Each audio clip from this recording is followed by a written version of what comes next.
Chapter 41. Genius 1 second. Remember if you want to go? Sure, Net provides you with wonderful novels to read.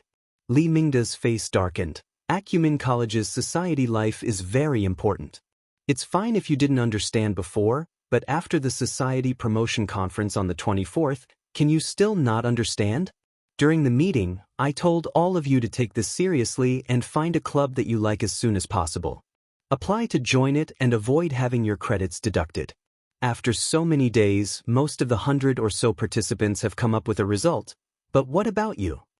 He knocked on the table and the sensor activated a simple AR device, displaying a list of information. Shui Lei joined the traditional martial arts club on the 25th, then quit? Their skills are too crude. Shui Lei tried to explain, but Li Mingda glared at him fiercely. Luo Nen also cast a glance. He felt deep admiration. Then it was his turn. And you, Luo Nan? You said that you would participate in the interview for the Mystic Arts Research Society on the 27th, but you didn't go. He skipped classes for the entire day. Luo Nen opened his mouth, wanting to explain, but in the end he shut his mouth. He just stood there quietly. One by one, Li Mingda pointed out the other people's failed or even blank club experience. In the end, he sneered, "You guys are very calm. I've already said it during the club promotion meeting. According to the school's rules, the total credit for a club is 24 points for 3 years. Each year, 8 points will be deducted. If you don't join a club, all 8 points will be deducted. Let's do the math. How many additional courses do you need to take to make up for the gap?" To the students, this was the most realistic problem. After all, a main course only gave them 4 credits a year. The gap between 2 main courses was enough to wipe out most people's year's worth of hard work. At that moment, there was an uneasy commotion in the office. It seemed that the school was serious. This was too different from their previous school. At this moment, Li Mingda gave them another heavy blow. The final deadline for new students to join the club is September 30th. Today is the 28th. I still have time, right? But I have to remind you that tomorrow is the weekend. Most clubs won't be accepting new members. A bunch of people lowered their heads to look at their watches, and then their faces turned ashen. Love Go, Smaltz say, Netku the club activity would end at 6 o'clock, but it was already 5:20 now. In other words, even if he turned around and left now, he would have less than 40 minutes to find a club, apply for membership, and go through the procedures. This was assuming that the club was willing to accept him. Someone immediately screamed, "Isn't he dead for sure?" Shui Lei and Luo Nen glanced at each other. They discovered that this situation was extremely similar to what Chen Xiaolin had warned them about. They lowered their heads and played dead. Li Mingda waved his hand when he saw the group of people who were either lifeless or devastated. Whether it's the school or me as a consultant, I've already fulfilled my obligation to inform you. As for the choices you've made, you'll have to bear the consequences yourself. Alright, time is running out. If you still want to save your credits, hurry up and work hard. Hey, that's it? Aside from Shui Lei, who withdrew from the society on his own, and Luo Nan, who was a special case, most people had introverted personalities. They were irresolute and indecisive. Add to that the fact that they were 15 or 16 years old and inexperienced, and they were already out of their wits after a few rounds of bombardment. What freedom of choice was this? The group of people looked at each other. No one dared to move. Some of the more timid ones were already on the verge of tears. Luo Nan and Shui Lei, who originally wanted to withdraw, found it embarrassing to move again. This lasted until a person with a bit of a flexible mind opened his mouth and stammered. Then, consultantly, "It's already this time. We won't make it in time no matter how fast we rush. Can the school make some arrangements? The school won't interfere with the students' freedom of choice." Li Mingda continued to emphasize the word freedom of choice and ignored him. The young man became anxious and began to speak indiscriminately. "But you're the consultant. Shouldn't you help the students solve their problems? You little brats, you want me to take the lead at this time?" Though he said this, Li Mingda's stern face still softened a bit. He leaned back in his chair and muttered to himself for a moment, "How about this? I'll give you guys a suggestion. It's just a suggestion. No matter what came out of his mouth, the students, who were in desperate straits, were able to accept it. A suggestion is fine. A suggestion is fine. With one person taking the lead, many people responded. The office soon turned into a field of chaos. Li Mingde shook his head and extended his hand to point at the group of students. Actually, I'll just say one thing. It's hard to avoid being a bit more realistic at times like this. You guys don't even need to think about societies with great fame and resources. Individual interests and specialties also have to be put aside. Everything has to be done with the goal of joining the society. First, you have to ensure that you have a place to stay. The group of young people thought about it for a bit and felt that it was reasonable. They all said, "That's right, that's right." Then you can only choose those that are less popular and have less direction. These societies often have limited activities and resources. You guys might have glanced over them before, but this time you can't care about it. Li Mingde sighed. To put it bluntly, saving your credits and ensuring the quality of your studies is the most important. This is my suggestion. You guys have heard it. Now hurry up and do it. The dozen or so young people looked at each other. It sounded reasonable, but it was a bit too general. Li Mingde saw the expressions of the group and laughed. I've already said it this much. What else do you guys want? Do you feel that there isn't enough time? How about this, I'll give you guys a backdoor. If you feel that you really can't choose in half an hour, then add another night. Tomorrow before 8 o'clock in the morning, contact me and tell me your choice. I'll try to communicate with those societies and arrange a reply or an interview for you guys. You can't be any later. Any later and I won't be able to arrange it. Plus, I can't guarantee success. An extra night of time to think was obviously good, but the problem was that it wasn't reliable. Someone revealed a bitter expression. Advisor, there are over 4,000 societies in the school. Can't you draw a range or something? Do you think this is a final exam? Li Mingde glared at him and pondered for a moment. He knocked on the table and the AI office system switched the interface. A string of society names appeared according to the conditions he had set down. There were 30 to 40 societies. I've searched a few in the administrative system. You guys can take a look. The crowd squeezed forward, and Xue Lei, who was at the very front, swept his gaze over and laughed. Cannibal Potted Art Interest Group?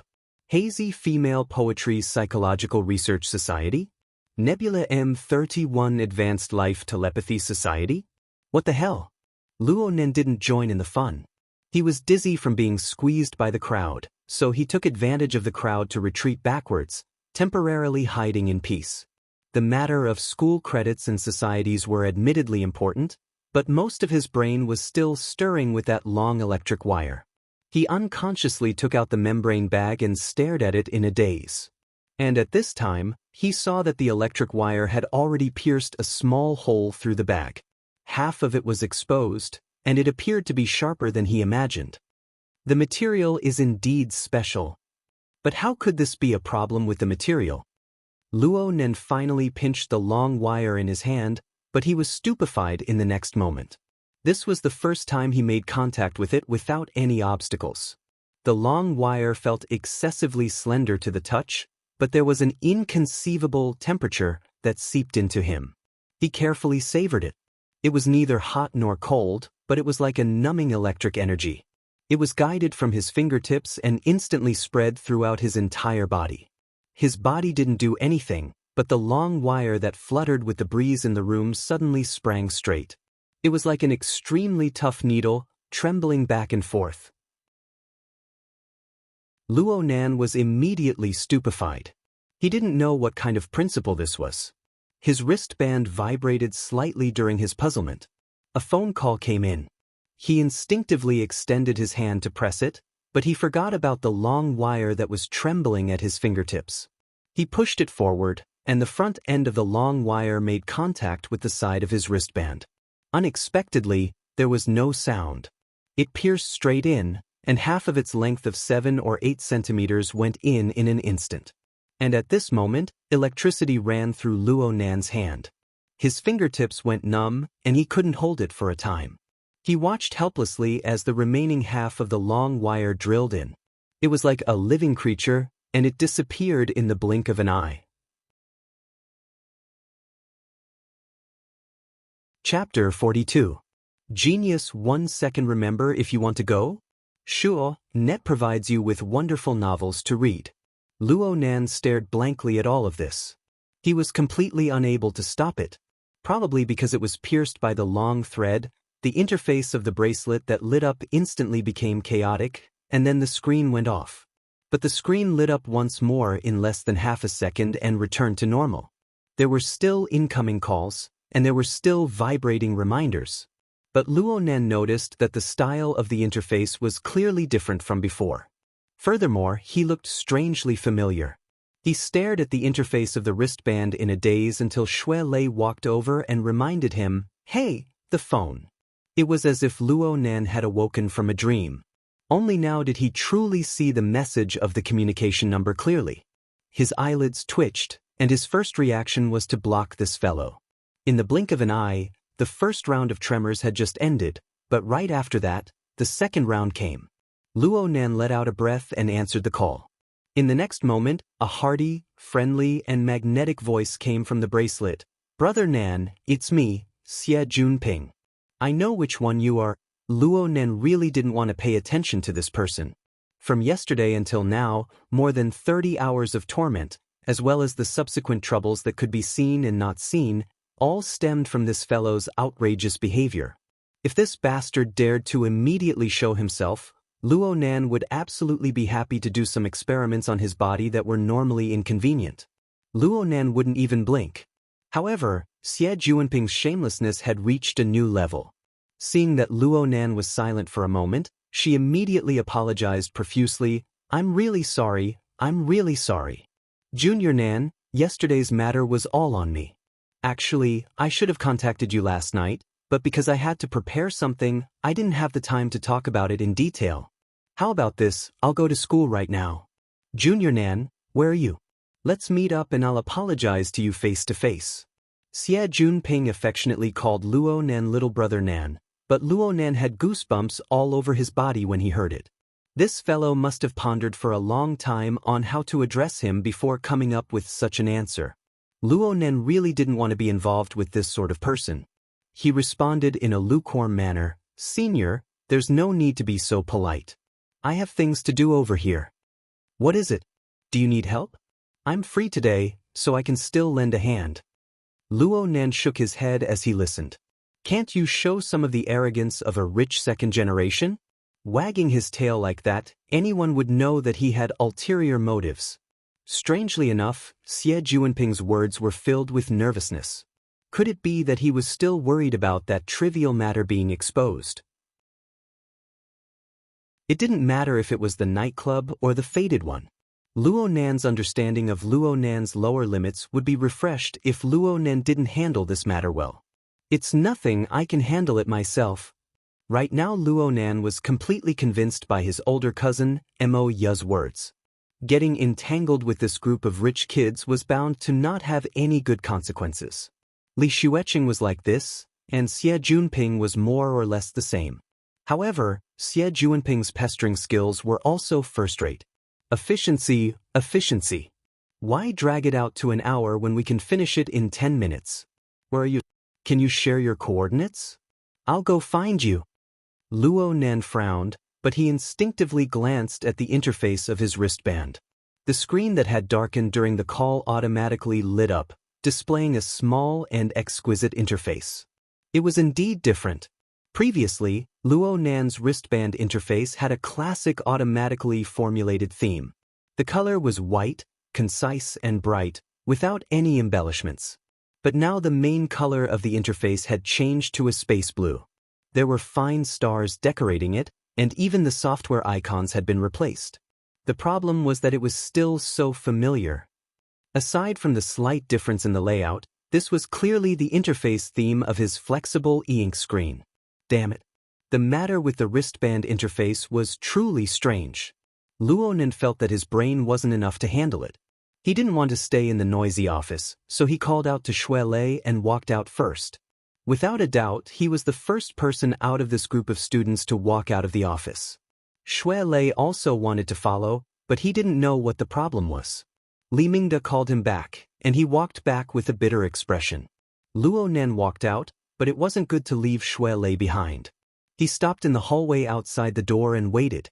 Xie Junping was still chattering endlessly there. Hey, Junior Nan.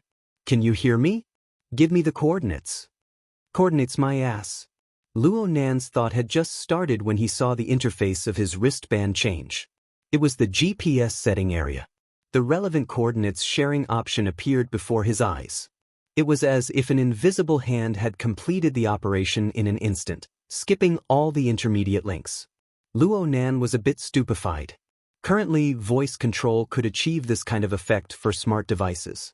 But Luo Nan was extremely certain that his mouth absolutely didn't spit out a single syllable. What was truly effective was his telepathic thoughts. Luo Nan held the thought of experimenting and moved his thoughts. Share. Sure enough, the relevant option lit up. Xie Junping was overjoyed on the other end of the phone. He hurriedly said, "I'll be there soon," and cut off the call. Luo Nan looked at the interface of his wristband in a daze. He had actually set up a portion of the data sharing between the wristband and the flexible e-ink screen. The interface's false labels were fine, but what was up with this telepathic control mode? Telepathic control wasn't something new, but the problem was that Luo Nan didn't carry any sensing equipment. The wristband itself didn't have this kind of function. Of course, Luo Nan clearly remembered that there was an extra, long wire in the wristband before the marvelous change occurred. And at this moment, Luo Nan suddenly recalled a certain person's words in the Precision Electronics Interest Society. Processor, storage module, signal transceiver module, sensor. You don't have any of them. Do you normally use this board as a mirror? Of course, the flexible e-ink screen wasn't a mirror. Luo Nan was using it very well. If this fact were to be established, then wouldn't that mean that the long needle possessed a processor, storage module, signal transceiver module, sensor, and other complex functions? Let's not talk about anything else, but in terms of storage and sensor, reality was impatiently verifying it for him. While Luo Nan was in a daze, students came out one after another from the office. Some walked hurriedly. Some let out long sighs of relief. But there was no trace of Shui Lei. Finally, there was the sound of the door. It was Li Mingde who came out first. His expression wasn't too good. Shui Lei came out after him. He saw Luo Nan and grinned at him. Li Mingde also saw Luo Nan. He still remembered this student who had avoided his good intentions and walked out of the office. His expression sank and he took the initiative to speak. "You're called Luo Nan, right?" Luo Nan was a bit startled and said, "Consultantly, have you chosen your society yet?" "Not yet." "Then hurry up. Don't dawdle." Li Mingde's tone was very firm. Luo Nan didn't know why Li Mingde was in a bad mood, but he didn't care. He just nodded in agreement. The problem was that Li Mingde became angry when he saw Luo Nan's careless attitude. He quickly transformed from the grade consultant to the head of the discipline department. "Also, you skipped class for the entire day yesterday. Your nature is very vile. You must write an explanation. Give the reason why you skipped class. You can understand it as a self-reflection. You must be clear about the facts and you must come up with a reason that can convince the teacher. Otherwise, it will be very hard to obtain a good evaluation for the 3 main courses and 2 auxiliary courses. The pressure in terms of credits will be even greater." Luo Nan didn't say a word. He just bowed to show that he understood. Li Mingde was especially annoyed by Luo Nan's silence, but he couldn't say much. He walked away with his hands behind his back with a calm expression. He walked to the entrance of the elevator before shaking his head and snorting, "Child!" Luo Nan and Shui Lei looked at each other. They were both helpless. "What did he call you for just now?" "It seems that there's some sort of fight club that wants to recruit me." He asked consultantly to help him ask, and I replied. This was the same as hitting 2 nails in a row. No wonder he wanted to curse. Li Mingde was already 70 years old. He had the privilege of flaunting his seniority. Luo Nan and Shui Lei didn't care about this. They prepared to leave from another place. The elevator door opened on the other side of the hallway and Xie Junping hurriedly came out. The corners of his clothes carried the wind. He didn't look sideways as he brushed past Li Mingde. Li Mingde was stunned. He wanted to greet him, but he saw Xie Junping sweep a glance at Luo Nan and burst into laughter. Junior Nan! Junior Nan! You made me look for you.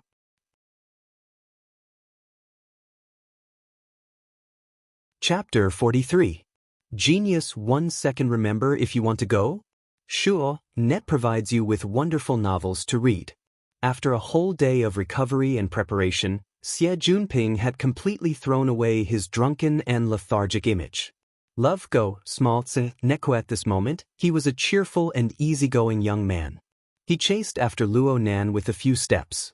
He originally wanted to give Luo Nan a hug or something, but he saw that Luo Nan had no such intentions. He could only shake Luo Nan's hand, not letting go. He shook Luo Nan fiercely. Brother Nan, it's all thanks to you, all thanks to you. Luo Nan was unable to endure Xie Junping's enthusiasm. He pulled his hand out and took the opportunity to introduce Xie Junping and Shui Lei to each other. Xie Junping treated Shui Lei as a good friend of Luo Nan's. He was 120% cordial. After greeting them, he asked, "What business did you guys come here for? Is everything all right?" Shui Lei had also met Xie Junping once at the Society Promotion Conference. He had no impression of Luo Nan back then, but he still recognized Xie Junping, one of the main speakers. Without thinking too much, he answered honestly, "It's about the club. It's almost due, so Advisor Li is rushing us." Society? Consultant Li? Brother Nan, did you join? Xie Junping was shocked and turned his head to look around. Luo Nan was baffled by his reaction. He shook his head. Not yet. At this time, Li Mingde had been watching from the entrance of the elevator for a long time. Seeing that Xie Junping's attitude wasn't right, he wanted to dodge into the elevator. However, as he was older, he wasn't that agile. In the end, he was caught by the corner of Xie Junping's eyes. "Hey, Uncle Li, I was in a hurry just now and didn't see you. Please don't blame me." Xie Junping called out in a loud voice. Li Mingde squeezed out a smile on his face. He had just reprimanded Luo Nan for a bit. It was hard not to feel guilty in his heart when he saw the exchange between Xie and Luo. He responded with a single word and waved his hand, wanting to leave. It's fine. You guys take your time. I have something to do, so I'll leave first." "Wait a minute, don't I have to look for you for the club's matters?" Hearing Xie Junping's words, Li Mingde hesitated for a long time, but still strolled back. His face was smiling amiably, but his heart was really uneasy. Even though Xie Junping called him Uncle Li so intimately, Li Mingde himself knew that his title as the great advisor was nothing in Xie Junping's eyes. Not to mention his family background, Xie Junping's division of power and responsibilities in the student union and the honor society just happened to be the bane of his existence. As long as he wanted to be happy as an advisor, he had to serve the Xie family's eldest young master well. With great difficulty, he managed to move back. Relying on his old face, he smiled before saying anything. "Junping, you two know each other?" "Uncle Li, don't you know? This is my benefactor, my savior." Xie Junping grinned cheekily, but his tone was serious and would not be misunderstood. "Uncle Li, did you hear about what happened in the R&D district yesterday?" I know. But you don't know this. When it happened, I was on the viaduct next to me. When the earthquake happened, I fell down. If it weren't for little brother Nan risking his life to pull me back, I would most likely be a meat patty by now. That was close." The more Li Mingde listened, the more nervous he became. Of course, he was nervous that he still had to maintain a caring expression. It was very uncomfortable. Love go little Neko. At this time, Xie Junping had already stuck close to him. "Uncle Li, this is acting bravely for a just cause and saving a life. We don't have banners or certificates of merit here. Take care of the credits. Don't say that my, Xie Junping's, rotten life isn't worth 2 or 3 credits. The corner of Li Mingde's mouth twitched. He didn't know how to respond. A few seconds later, Xie Junping was the first to wake up. "That's right, it's really troublesome for our school to apply for extra credits. I didn't think it through. Uncle Li, how about this? Let's put in some effort in the club. No matter what, I can't treat my benefactor unfairly, right?" Li Mingde felt as if he had become a doe, allowing Xie Junping to knead him as he pleased. Unfortunately, he still wanted to maintain the little bit of airs he had in front of his students. For a time, he could only say an N. Then it settled. Xie Junping forced Li Mingde to promise quite a few benefits. Only then did he send Li Mingde into the elevator with a chuckle and wave goodbye. He turned to look at Luo Nan and Xue Lei with a wink. It's done. Elder illustrious virtue is quite easy to talk to. Luo Nan and Xue Lei glanced at each other. They both smiled wryly. Xue Lei had a straightforward temperament, but he wasn't stupid. He saw that Xie Junping had rushed over to find Luo Nan for something, so he didn't get involved. He chatted a bit with Xie Junping and expressed his thanks. Then he said that he and his girlfriend were going to prepare for tonight's gathering, so he took his leave. Luo Nan also wanted to leave, but he had second thoughts. It would be better to clarify things today. He had to understand where Xie Junping's enthusiasm came from. There was no one else around, so Xie Junping spoke more openly. He moved closer and asked, Li Mingde was acting weird just now. Did he make things difficult for you before? Luo Nan laughed but didn't say anything. I knew this old thing wasn't reliable. It's not like he's relied on the club to make money for a day or two. But there definitely won't be such a thing in the future. There are two types of teachers in Acumen College.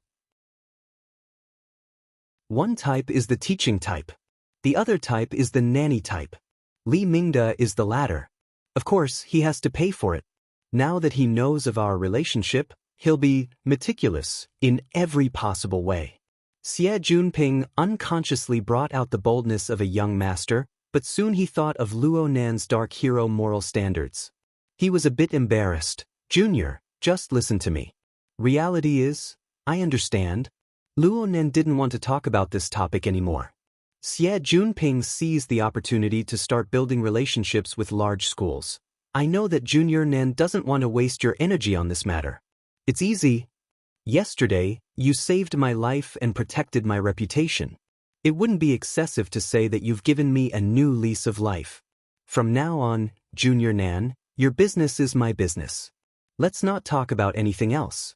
Seizing connections in the school and sprinkling money in society are my specialties.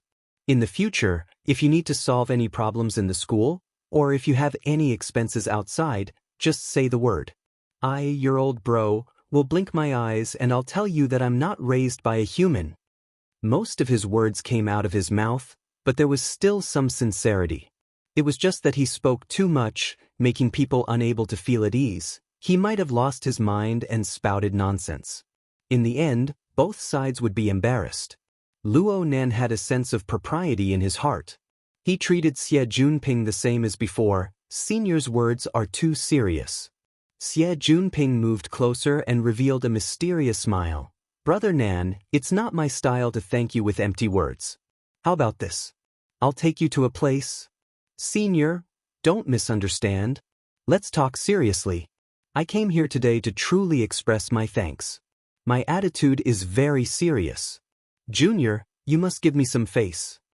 Xie Junping grabbed Luo Nan's arm and brought out a stubborn attitude. It's not even 6 o'clock yet. The club activities haven't ended yet. Junior, give me a bit of time. If you're not satisfied at 6 o'clock, you can turn around and leave. I absolutely won't stop you. Luo Nan lowered his head to look at the time on his wristband screen. What entered his eyes was a sheet of pitch-black darkness. He tapped it again and a low battery prompt appeared on the screen. Then he entered a low-power standby state. The battery consumption was a bit fast. Luo Nan remembered that his wristband still had at least half of its battery left. Normally, it wouldn't be a problem for it to last for a month. The current situation clearly didn't make sense. He muttered to himself for a moment before he was forcefully pulled by Xie Junping into the elevator.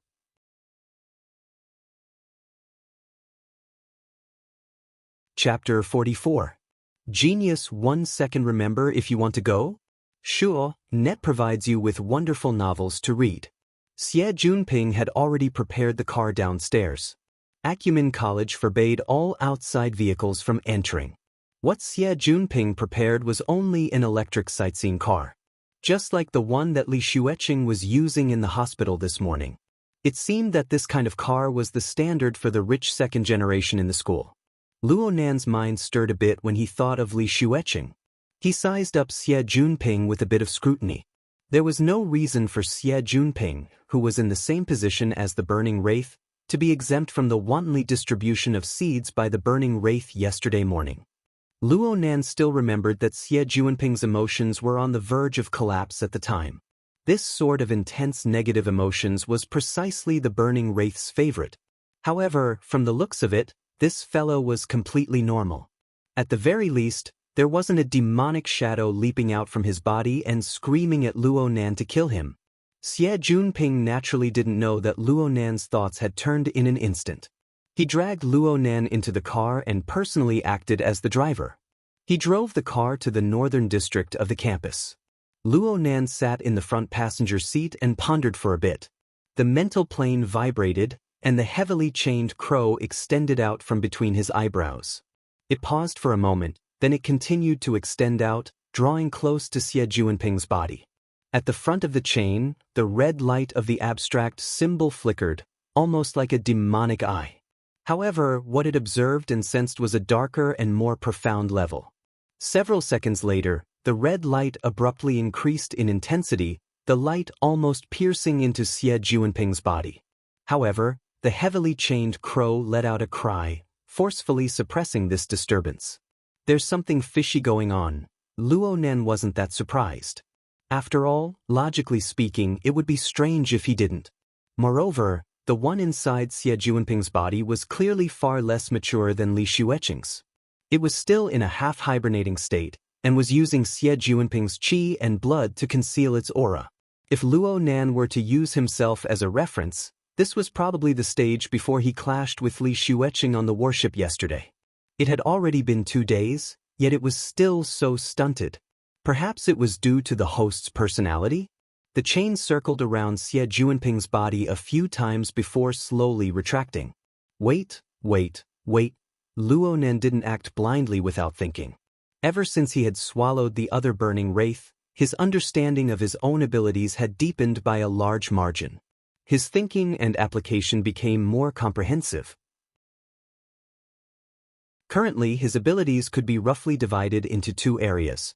Part of it was the heavily chained crow, representing the power of the format of "My Heart's a Prison." It was relatively restrained and like a stabilizing needle, it controlled and suppressed the abnormal changes inside and outside. The other part was an abstract symbol formed by the Burning Wraith, which could be shortened to Wraith Sign. This thing retained a considerable part of the functions of its original form. It was extremely invasive, like a ferocious beast foraging for food. Its senses were sharp, and its appetite was greedy. From time to time, it would want to do something big. At the present stage, the suppressive power of the chains was overwhelming. The Wraith Sign could only lie dormant and wait for an opportunity in the vast majority of circumstances.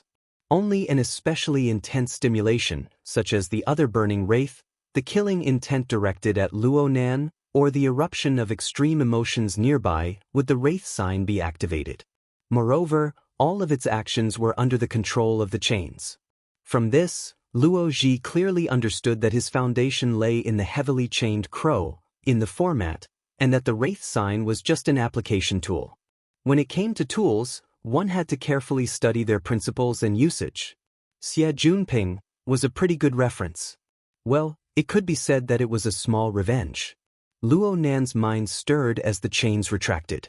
He commanded the chains to streak across his wrist, making noiseless contact with the wristband. The sealed enclosure of the electronic device was completely meaningless to the mental scan. The various devices inside were the same. Correspondingly, Luo Nan discovered that the resolution of his own senses had a limit. He could only have a rough sense of the internal structure of the wristband. It was extremely fuzzy. The only exception was that long thread. It was extremely eye-catching. Or perhaps it could be said that it was too dazzling. When it made contact on the purely mental plane, the dazzling radiance above the long thread was truly like lightning streaking across the night sky. Of Luo Nan's 2 ability modules, the Wraith Sign had no reaction whatsoever. As for the heavily chained crow, wasn't this a conducting wire? Luo Nen let out a muffled groan. He was caught off guard, and the lightning actually followed the heavily chained crow to hack into his brain from the space between his eyebrows. His body shook violently. What's wrong? Xie Junping jumped in fright. It's nothing. Luo Nen rubbed his forehead, his expression odd. If one were to pick the best place in Acumen College, it would undoubtedly be the city wetlands that the school had deliberately circled when it was founded. As one of the green lungs of the city, this place was practically completely covered in vegetation. It breathed in and out fresh air at all times. And the slightly damp ground seemed to be able to permeate the gurgling sound of the long river that passed through the forest into one's blood vessels. Therefore, most of the beauty of Acumen College lay in the wetlands. Half of the beauty of the wetlands lay in the long river that quietly flowed through the forest. The long river divided the wetlands into the north and south banks. It also divided the tranquil and bustling areas. The bustling south bank's landmark building was the school's auditorium. North across the river was the lush wetlands jungle. Practically no traces of man-made structures could be seen at a glance. At this time of day, the south bank was like a weave of people, while the north bank was relatively quiet. Xie Junping led Luo Nan into the jungle of the north bank. He seemed to be very familiar with the path. He was always able to pick the smoothest path among the small paths in the forest, and he continued to advance. At the same time, he gave an introduction. Compared to the south bank, the north bank actually occupies the majority of the wetlands. Many of the school's research institutes are located here due to the good environment. However, each one of them comes at an exorbitant price. Not only do they have to pay exorbitant taxes, but they also have strict restrictions on construction materials, infrastructure methods, and structural design.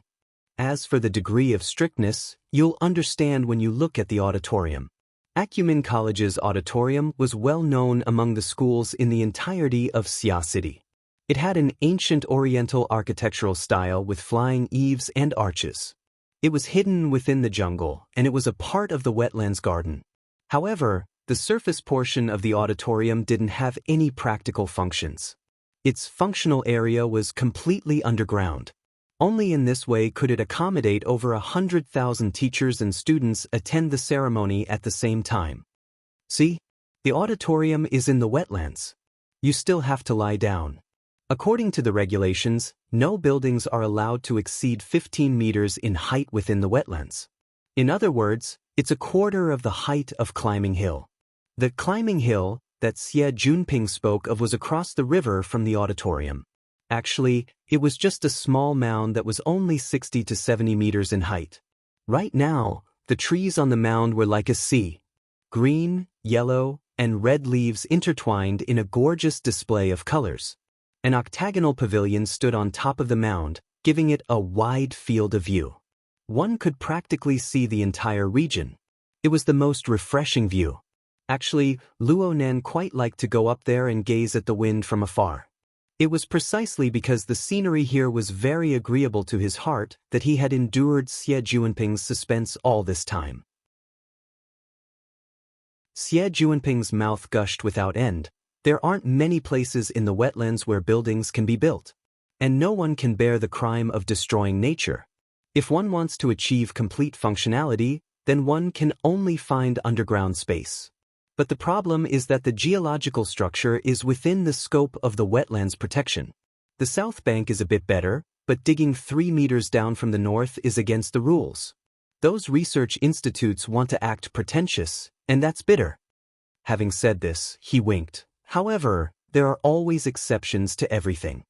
Xie Junping extended his finger forward, letting Luo Nen look at the depths of the jungle.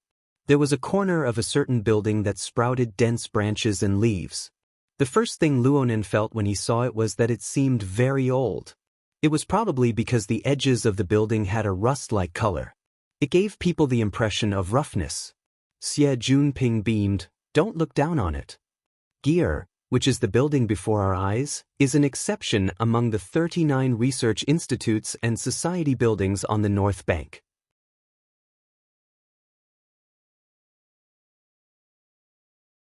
Chapter 45. Genius 1 second remember if you want to go? Talk Net, providing you with wonderful novels to read. Gear. The name is quite strange, right? But I feel like I won't be able to find a more appropriate description in a short amount of time. Xie Junping was like a hard-working salesman, but the results were mediocre. Luo Nan pressed his forehead lightly. He had already formed a habit of doing similar actions during this period of time, and it made his concentration less focused. The two turned around the natural forest wall barrier as they spoke. Soon they saw the front of the building. It was just like the impression they had just gotten. The outer wall of the building was a rusty red. It didn't look like any color of the surrounding natural environment. Instead, it looked like rusty metal with a bit of paint. The main body of the building was covered by the long vines and weeds of the jungle. The light in the jungle was gradually dimming, making it even harder to see the overall layout of the building. Xie Junping was a bit worried that this kind of exterior would give Luo Nan a bad impression. He rushed to add, less renovations have been done in the past 2 years. The environment is a bit messy, but the inside will definitely give you a pleasant surprise. Luo Nan didn't say anything. He just wanted to see what Xie Junping was up to. The two followed the small path overgrown with weeds and turned to the main entrance of the building. This place should have been a small plaza in the past, but it had already been taken over by the jungle due to the lack of people taking care of it. If the main entrance wasn't tightly shut, the long vines of the wetlands would have extended into the main hall. Right now, the entire building was tightly surrounded by the jungle. The small plaza was the best location in the vicinity, but it was still hard to see the entire building. Only now did Luo Nan realize, there's no one here?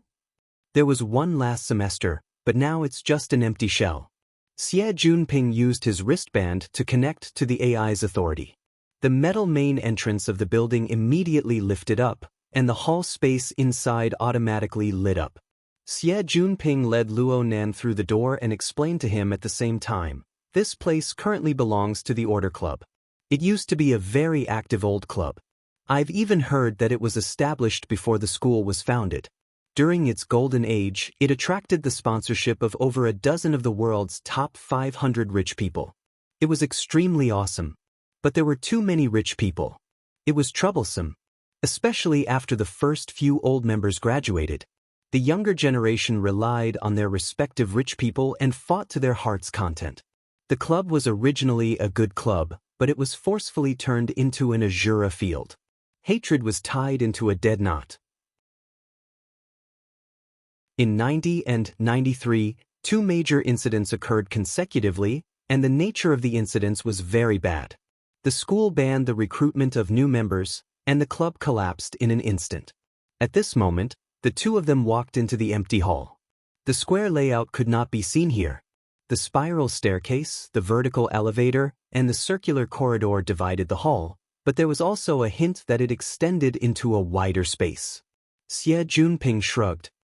The main structure of this building is the circle. That is probably why it is called Gear. It was said that there were 15 main rooms, halls, and a large courtyard that connected all the floors. They were all round, insanely round. You might feel a little dizzy at first, but you'll get used to it. Luo Nan didn't feel any discomfort. On the contrary, he was a bit curious. Xie Junping continued to introduce, the club has indeed reached its end in this generation. Actually, the qualifications to recruit new members were going to be restored this semester. But those idiots didn't court death. Last semester, a financial problem occurred.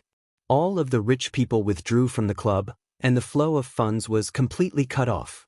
The old members left the club one by one. The few that didn't leave were all related to the case. They are still under investigation. Once their crimes are confirmed, the club will automatically disband. Xie Junping sighed hypocritically. The club hasn't even disbanded yet, and there are already people fighting to the death outside. Luo Nan was a bit surprised. This place is very popular? Of course. The club in the school has been eyeing the North Bank for a long time, especially Gear. It occupies half a hectare. It is already one of the best among the clubs and research institutes. It was the most eye-catching building on the North Bank back in the day. Over the years, those rich people have added quite a few things to it. More importantly, this is the only location on the North Bank that can be dug deep. Of all the research institutes and club buildings on the North Bank, this is the only place that has enough underground space. In this aspect alone, there was no one that could compare. Those people are throwing money at each other right now. They're just short of ripping each other apart. Xie Juanping's spittle flew everywhere as he spoke. The problem was that Luo Nan was completely indifferent to this sort of gossip. His face was stupefied. Xie Junping couldn't help but feel a strong sense of defeat, as if he was flirting with a blind person. He could only take the initiative to give a hint. Junior Nan, don't you want to know who will be taking over in the end? Luo Nan shot him a glance. The results haven't come out yet, right? There are only two left. The Construction Society and the Mystic Arts Research Society will take turns bidding. Let's see who can suppress the other. The results will come out in the next 2 days. I feel that the Mystic Arts Research Society has a much higher chance. The Mystic Arts Research Society? Luo Nan naturally paid more attention when he heard that it was the super club that he had misunderstood. Xie Juanping's face revealed a strange smile. The Mystic Arts Research Society is going all out for the sake of obtaining this place. They have already promised to completely take over all the debts and personnel of the Order Club. They don't even think about it. Even if everything goes smoothly, it will be next semester before they finish the process. But if no one takes care of this damned place, it will soon become ruins. When the time comes, it may not be worth the price. Junior Nan, don't you agree? What kind of logic was this? Luo Nan swept his gaze across the large hall. He confirmed that there was certainly an automatic cleaning system here. Perhaps there were even intelligent machines. There was practically no dust floating in the area that he could see. With this degree of maintenance, let alone half a year, there wouldn't be any unforeseen changes even if another 10 years passed. But Xie Juanping's words were completely based on another objective. Luo Nan roughly understood. Xie Juanping's attitude was already completely clear when he spoke to this point. Junior Nan, you see, if you want to protect the assets of the club to the greatest degree, then you need someone to maintain this building and maintain basic operations. But the resources and connections of the Order Club are of the past. Aside from a pile of debt, there is nothing else. If you want to do this, then you need to spend the funds of the Student Council. If you calculate it down to a minimum of 100,000 a year, this is all a deficit. If there is a person who is willing to enter this already declining club at this time and spend his precious private time to carry out maintenance work for free.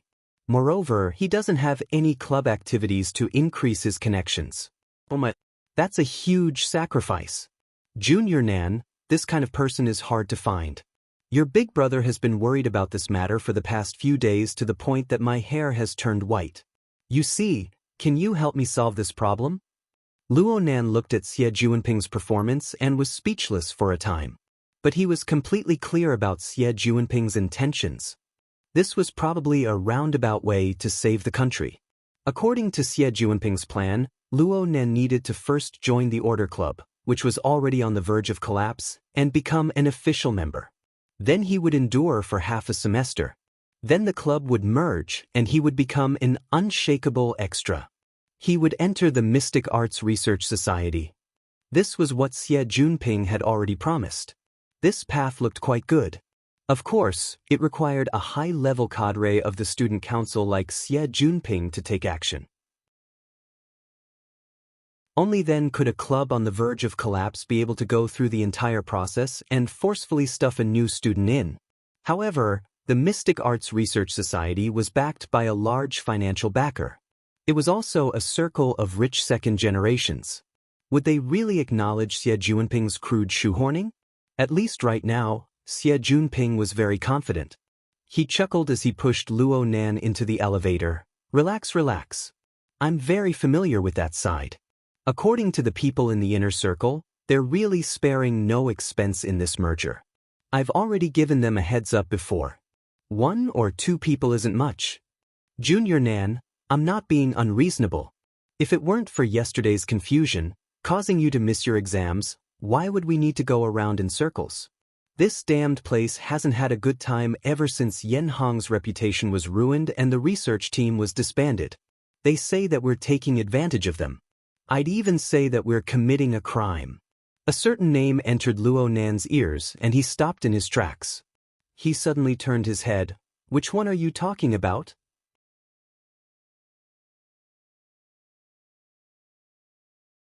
Chapter 46. Genius 1 second. Remember if you want to go? Sure, Net provides you with wonderful novels to read. Oh, right on target. Xie Juanping's eyes were practically brimming with tears when he saw Luo Nan's intense reaction. Was it easy for Brother MB to hold it in the entire journey? Wasn't it to see this expression on your face? Xie Junping felt that all of his homework hadn't been done in vain just from this instant's harvest. Even someone as wooden and reserved as Luo Nan had to break through when facing his family's great enemy. His degree of devotion had clearly increased by several levels. If this goes on, I'm not afraid that you won't accept my kindness. Feeling that things were finally on the right track, Xie Junping relaxed and felt that his acting skills were off the charts. He blinked and pretended to be innocent. What do you mean by that? Luo Nan stared at him. You said Yen Hong? Which Yen Hong? Xie Junping inexplicably felt a bit weak when facing Luo Nan's gaze. But he still answered step by step. It's the one who used to be a professor at the academy. The one who had an academic scandal in the year 90? Xie Junping spoke in a roundabout manner, but Luo Nan's words went straight to the heart of the matter. The one that came up with archetype formatting theory? His laboratory is here? Yes, I've been here since I was hired as a professor in 1983 until 1990. Xie Junping could recite the information he had just collected fluently. If he remembered correctly, these were precisely the two most important year nodes that Zhang Yingying had analyzed to have an impact on Luo Nan's life. Luo Nan was silent for a few seconds. He moved to the side, no longer blocking the elevator door. Xie Junping took the opportunity to enter, chose a floor, and the elevator began to descend. In an enclosed space like the elevator, where there was nothing to do, silence was the most awkward. Xie Junping tried to liven up the atmosphere, but Luo Nan took the initiative to speak. Senior, looks like you've done a lot of homework. It's here. That's it. Xie Junping didn't want to be an idiot who did good deeds without leaving his name. Talking to smart people really saved him a lot of effort. He grinned and said, It's all right. Helping you, Brother Nan, is also to relieve my guilt. Naturally, I have to do my best. The so-called effort was not an exaggeration at all. In order to come up with this idea, Xie Junping also scratched his head. Luo Nan's society crisis. Yen Hong, who was suspected of stealing Luo Nan's grandfather's research results. The Mystic Arts Research Society's development plan. In the end, they were able to find this explosive point that perfectly converged many elements. However, Xie Junping was worried that his private investigation would make Luo Nan unhappy. He hurriedly began to patch things up. Junior Nan, I didn't purposely dig up your background. In this day and age, information is everywhere. I just don't like the look of that bastard Yen Hong. He's too damn annoying. Junior Nan, you've been suffering these past few years. Luo Nan turned to look at him. Senior, you really know quite a bit. That's about it. Xie Junping smiled awkwardly. Luo Nan's thoughts ran far too deep. His intense emotions only lasted for a fleeting moment. Now he had returned to his normal state of not showing his emotions on his face. Hard to please. At this time, the elevator had reached the 4th floor, which was about 15 meters underground.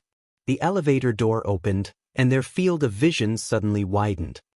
This floor has been completely cleared. It belongs to Gear's central control room.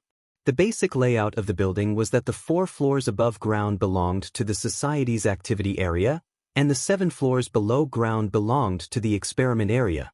The underground space exceeds the above-ground space. Of course, this is the only building on the North Bank to have such a thing. Xie Junping forcefully raised his spirits and explained to Luo Nan, right now the central AI is operating at a low consumption rate. I'll activate it later and we'll be able to find out just how many usable resources are left in this building. Luo Nan's focus was on something else. Can we still find Yen Hong's experimental data from before? This really isn't easy. Xie Junping scratched his head and said, back when Yen Hong's academic scandal broke out, it was said that he specifically designed an experimental accident to destroy many key locations and annihilate the evidence. Afterwards, Quantum Corporation received all of his experimental legacy and they pretty much cleaned out this place. But if we look carefully, we might be able to harvest something? Xie Junping was afraid of dispelling Luo Nan's interest, so he forcefully changed his words in the end. Luo Nan was very clear about these thoughts. He knew that if he didn't clearly express that he enjoyed it, who knew how long this person would be on tenterhooks? But here came the problem. Even if Xie Junping had a life-saving grace, even if Xie Junping held a not insignificant weakness in his hands, was there really a need for Xie Junping to be afraid to this extent? So much so that he was nearly sick many times. Was it because of the burning wraith? One was scared to death. The other hated to death. Xie Junping and Li Xueqing could be considered two extremes. Luo Nan suddenly thought of Li Xueqing and his mind stirred. It seems that the news from this morning should have spread. Especially within this small circle. Rumors and whatnot flew the fastest. He stared at Xie Junping, looking pensive. Xie Junping just felt uncomfortable from head to toe. He was about to speak again when Luo Nan beat him to it.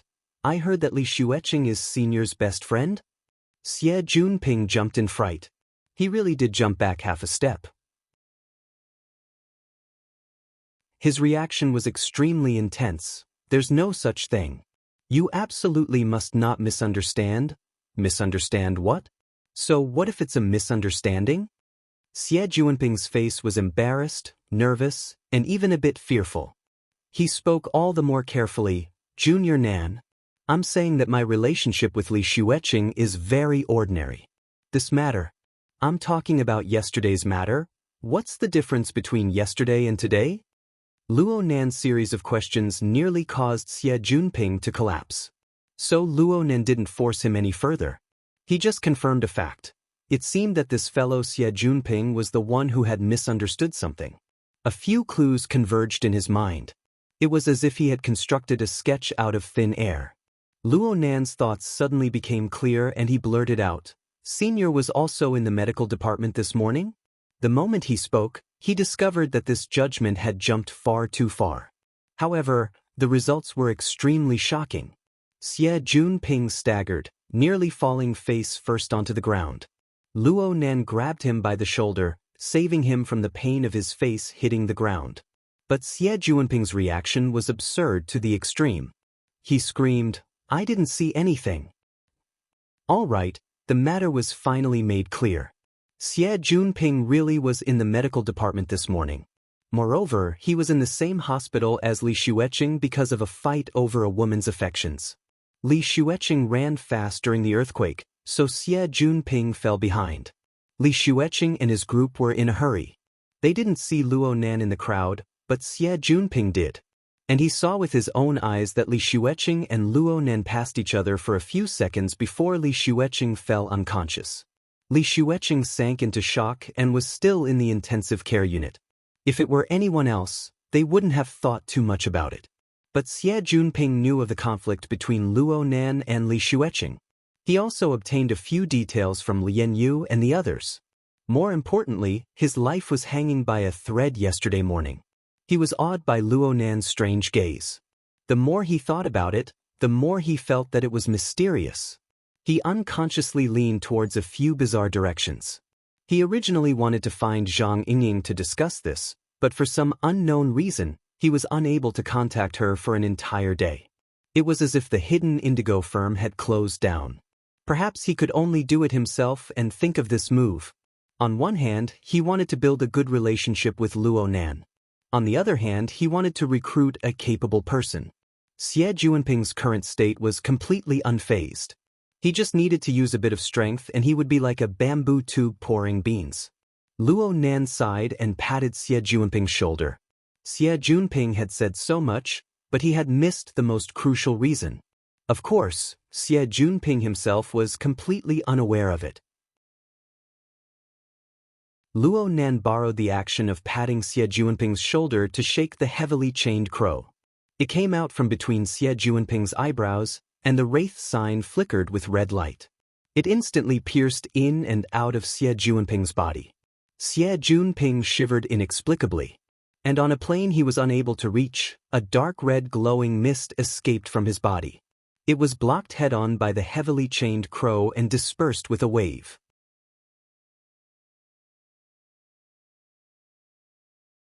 Chapter 47. A Genius in 1 Second. Remember love? Speak, Net, providing you with wonderful novels to read. Luo Nan deliberately suppressed the wraith sign's devouring of his life essence. The turbulence on the mental plane ended in a short 2 seconds. Xie Juanping couldn't avoid receiving a bit of impact, but it should be within an acceptable range. Luo Nan saw that Xie Juanping was absent-minded, so he patted his shoulder in an attempt to comfort him. But who knew that Xie Juanping would shake his head before Luo Nan could say anything? His gaze drifted and he spat vaguely. What's that sound? Is he talking nonsense? This was Luo Nan's first thought.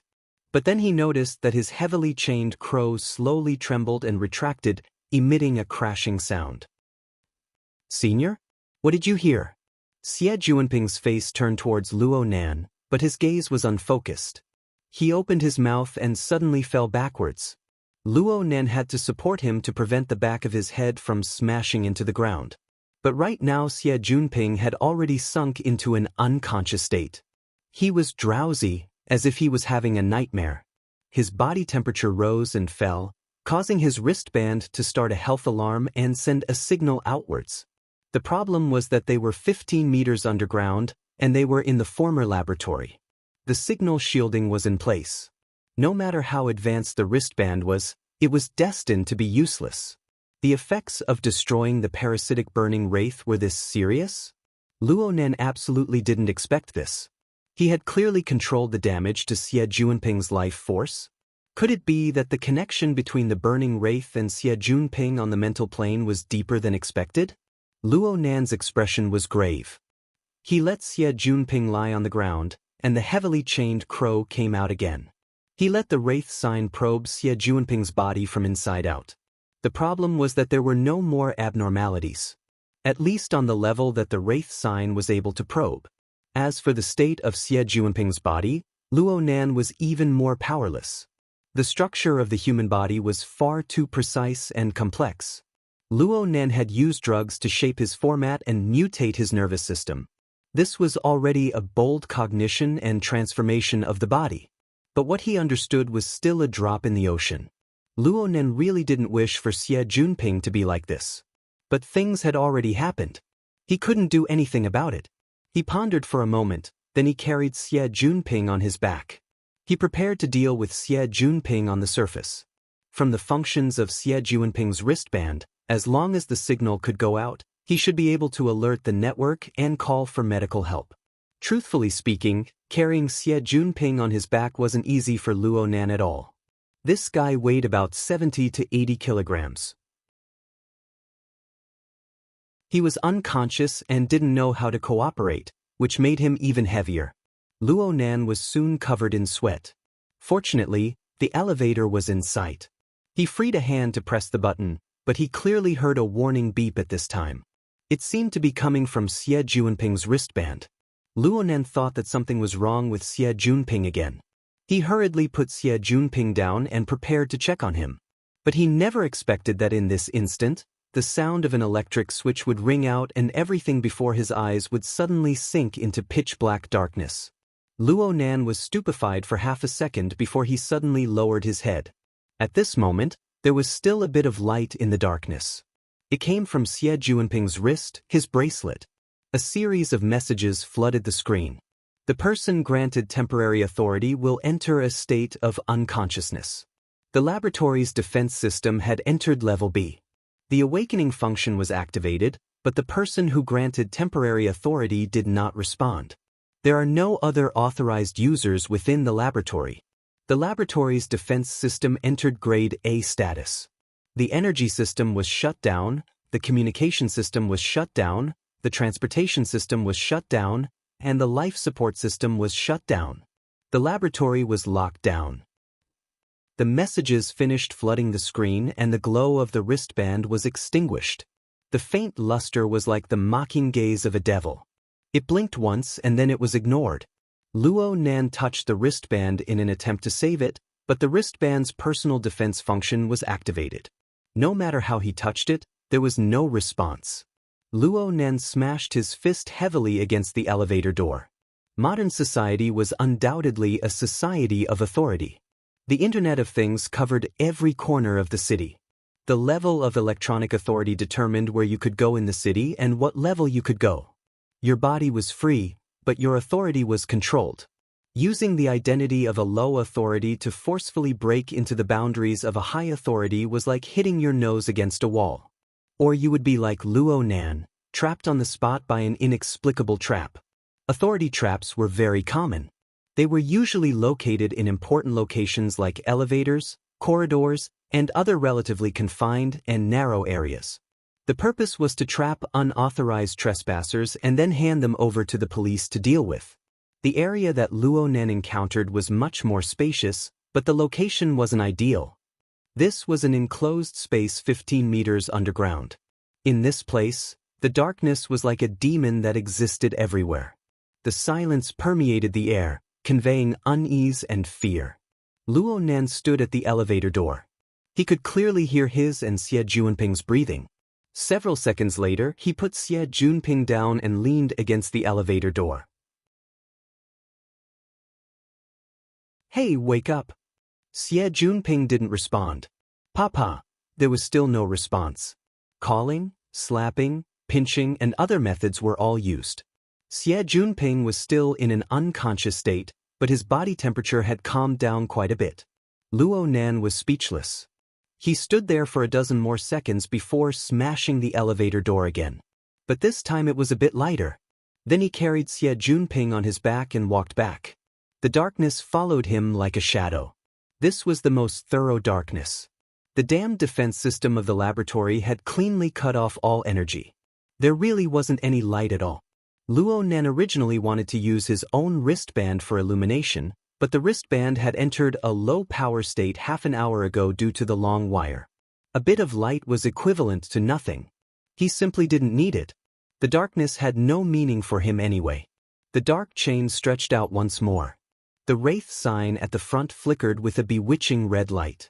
This light only flickered on the mental plane, but it shone onto the plane of reality through some form. It allowed Luo Nan to observe the surrounding environment without using his naked eye. In a certain sense, it was even clearer than the naked eye. This could be considered as the out-of-body perspective of the soul. In any case, the feeling of being able to see the environment clearly was quite good. The unfathomable things within the pure darkness were swept away in an instant. The pressure on the mental plane was somewhat alleviated. Luo Nan found a chair in the empty central control room. He placed Xie Junping on it and ignored him for the time being. He walked in front of the control panel that had already been completely shut down. He casually pressed a few buttons, but there was no response at all. The threat of reality was still as heavy as ever.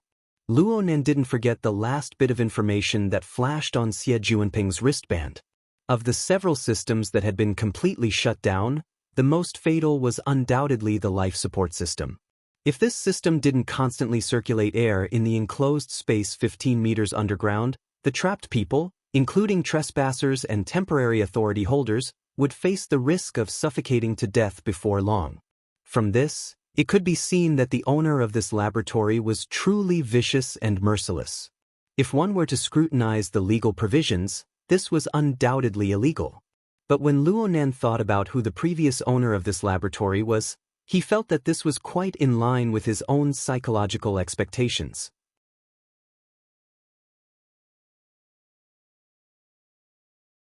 Chapter 48. Genius 1 second. Remember if you want to go? Sure, Net provides you with wonderful novels to read. The previous owner of the laboratory, Yen Hong, was the one who put forward the archetype formatting theory. It had flourished for a time in the 80s, and this reputation was obtained by stepping on the shoulders of Luo Nan's grandfather. Love go, small, say, neck. Back then, when Luo Yuandao was involved in human experimentation, the media had focused on the wilderness, the vagrants, the victims, and other more explosive details. However, they did not pay much attention to the person who exposed the matter. Coupled with the so-called witness protection policy, the identity of the key witness had never really entered the public's attention. But Luo Nan knew very well that the one who did this was none other than Yen Hong, who had worked in the same research institute as Luo Yuandao. Not long after Luo Yuandao's lawsuit was finalized, Yen Hong proposed the prototype formatting theory and gained a huge academic reputation. But it was precisely because of this that he fell so miserably after being exposed for plagiarizing Luo Yuandao's experimental data in 1990. The outside world did not know, but the academic world still had fresh memories of this case, and they were clear on many of the details. However, due to the special nature of Luo Yuandao's case, as well as the involvement of Quantum Corporation, everyone kept it a secret. It was only circulated within a small, closed circle and was not exposed to the public media. During the investigation by the Scientific Research Ethics Committee, Yen Hong deliberately caused an experiment accident and destroyed the evidence. His actions were also extremely bad. After this incident, Yen Hong's reputation in the academic world was completely ruined. In the end, he disappeared without a trace. It was only natural that such a person would set up some death traps in his own laboratory. Right now, Luo Nan had quite the thought, this is how it should be. Then he felt indescribably excited. Yes, it was excitement. Ever since Luo Nan understood the cause and effect of his grandfather's case, he very naturally viewed Yen Hong as the main culprit. For the young Luo Nan back in the day, Yen Hong, who was like the sun at high noon at that time, was fully deserving of being the final boss. He was the target that Luo Nan would defeat in the future. Unfortunately, before Luo Nan could grow up, this boss inexplicably collapsed in the year 90. The results of his research became a part of Quantum Corporation's acquisition of many intellectual properties. Though Luo Nan hadn't completely lost his goal to strive for, he still felt a sense of loss in his heart. But who would have thought that after 6 years, in an abandoned laboratory, he would actually get the chance to fight with this boss from a distance? Even though he was just imagining an empty target, it had an exceptionally different meaning for Luo Nan. Luo Nan's thoughts were unprecedentedly lively. His courage and boldness were unleashed to the extreme. He took a few deep breaths to calm his mind. He stood in front of the control panel, and the heavily chained crow cut into it. As the central control area of a laboratory, the equipment here was nothing more than a few control panels and a few screens. Its function was similar to that of a surveillance center. Under normal operation, one could see the interior of the building, including every corner of the surrounding area. When it came to the core modules of the energy and life support system, this was only a control panel. At this moment, when the power was completely cut off, it had no practical significance. Luo Nan's idea was to utilize the sensing abilities of the heavily chained crow and the wraith sign to trace the connections of the various equipment within the central control console. He would find the location of the core module and think of a way to reboot the system. Love go small saying Nekuaz for how to interfere with reality from the spiritual level, he wanted to give it a try. The heavily chained crow was like a python piercing through the darkness. It followed the complicated wires of the sealed area all the way down. The wiring of the laboratory was extremely clear. The highly integrated structure saved Luo Nan quite a bit of trouble. During this time, he only made one mistake before he found the true location of the central control system. One end of this place was connected to the independent power station of the laboratory. The other end was connected to the core supercomputer and every other system module. Frankly speaking, this was a bit too unfriendly for Luo Nan, this electronic noob. Luo Nan hesitated for a bit before choosing the power station. After all, the most fatal problem right now was the power outage. If he could realize the reactivation of the power station, then he would have won half the battle. But right when he changed the direction of the heavily chained crow, the depths of his brain where his main body was located felt a slight numbness. Then there was a flash of electricity that directly hacked out. It was that mysterious and unfathomable long thread. Of course, in this enormous laboratory, the long thread couldn't even be considered a strand of hair. But the lightning that it had transformed into traveled along the heavily chained crow. In the blink of an eye, it leaped out from the front end of the chain and disappeared within the dense electrical wiring. Luo Nen covered his head. He couldn't understand what he was thinking for a time. This long thread was a little too strange. When the long thread seeped into his wristband, it inexplicably opened up an interface that should have been on the flexible e-ink screen. It also consumed a large portion of the wristband's power. Luo Nan's initial judgment was that it was a special kind of electronic device. It was possible that it had integrated a processor, a memory module, a sensor, and many other functions. But when Luo Nan's heavily chained crow swept past, the long thread actually had an intense reaction. It charged all the way into his brain in an inconceivable manner. Luo Nan's period of absent-mindedness was because the long thread seemed to have fused into a certain location in his brain. But it possessed an intense sense of existence. The brain didn't feel pain. The so-called sense of existence was either a kind of abnormal electrical signal or a kind of reaction on the mental plane. Luo Nan was inclined towards the latter because the long thread clearly had a subtle exchange of information with the heavily chained crow. It was just that he was still unable to understand the level of information. Luo Nan had already given a rather high evaluation of this magical toy that the coward had hidden in the flexible e-ink screen. But today, this thing had given him a new surprise. Even though the long thread had broken away from the heavily chained crow, there was still a clear connection between the two. Luo Nan could sense it from this. The electricity it transformed into followed the cable and advanced in a reverse direction. It instantly entered Luo Nan's estimated location of the power station. That area suddenly brightened a short second later. From Luo Nan's perspective, the surging electricity simply seemed to be assaulting his face on the level of his senses. Under his influence, the heavily chained crow suddenly retracted. But it was still too slow when compared to the conduction of electricity at the speed of light. It was because of this slowness that an inconceivable marvel unfolded before Luo Nan's eyes.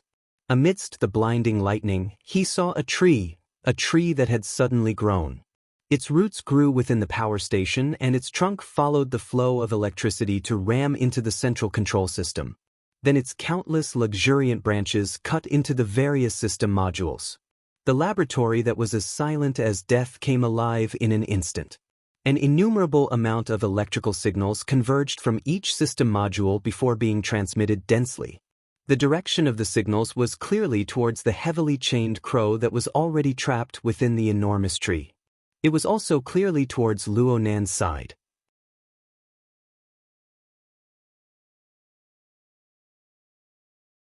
Chapter 49. Genius 1 second. Remember if you want to go? Sure, Net provides you with wonderful novels to read. The most tragic epileptic patient in history? It was as if Luo Nan could already see his miserable end in this instant. Love, go, small, Net. This also reflected a deeper understanding of his. The structure of the long line, at this moment, was like a huge neuron. As the basic signal processing unit of the human body, the ideal model of the neuron was almost the shape of a tree. The branching branches are the dendrites that receive information. The main part is the axon that transmits information. The axon endings of the anterior neuron were similar to the roots of a large tree. They then contacted the dendrites of the posterior neuron to realize the conduction of neurotransmitters and electrical signals. Just like at this moment, the tree, growing between the various system modules in the laboratory, was collecting a massive amount of electrical signals from the various system modules and transmitting them. The problem was that this large neuron had a different structure compared to a normal neuron. It did not realize autonomous operation. Instead, it used its roots as an external source of energy. The end point of the transmission of information became the heavily chained crow that fused with the main trunk. In fact, it was Luo Nan. In a certain sense, the large neuron that was the incarnation of the long thread was like an external artificial organ for Luo Nan. This was a very magical thing. If it was used well, it would have endless potential. However, the information transmission mode of large-sized neurons was much more violent than that of normal neurotransmitters. Hundreds of millions of electrical signals swarmed in. No matter who it was impossible for them to process such a huge amount of information that passed through the same route at the same time. Luo Nen tried to sever the connection with the heavily chained crow, but how could this sort of subtle connection on the mental plane be so easily severed? It was as if he could already see himself drowning in the electrical signals and suffering from convulsions in an instant. However, what Luo Nan waited for wasn't a flood of electrical signals a second later. Instead, it was a bright and familiar interface. The central control room lit up, but it wasn't the brightly lit kind. The energy and information controlled by the large-sized neurons were presented in a rather restrained manner. An exquisite and peerless transformation was completed between the enormous amount of photoelectric signals. The results were transmitted to the enormous screen in front of Luo Nan. What was displayed on the giant screen was none other than the flexible e-ink interface that had accompanied Luo Nanda for 5 years. Without a doubt, this was another masterpiece of the long line. On the small screen of the bracelet, and on the giant monitor screen that spanned half the room, it used this method to announce its existence. Luo Nan was a bit stupefied when facing the enormous flexible e-ink screen interface. At this moment, what he saw was not only the flashing interface, but also the operating principles behind it. The structure of the large-sized neuron was full of the flavor of bionics. As a nerve cell, it naturally had the basic structure of a cell body. Through the heavily chained crow, Luo Nan discovered this region at the junction between the main trunk and the branches of the large tree. This was the first place where the tremendous amount of electrical signals were transmitted back from the lush branches. Functions that Luo Nan was unable to explore were integrated here. But at the very least, it had the functions of analysis, filtering, transcoding, and compiling. It was like a set of processor chips, or perhaps it was an auxiliary subbrain.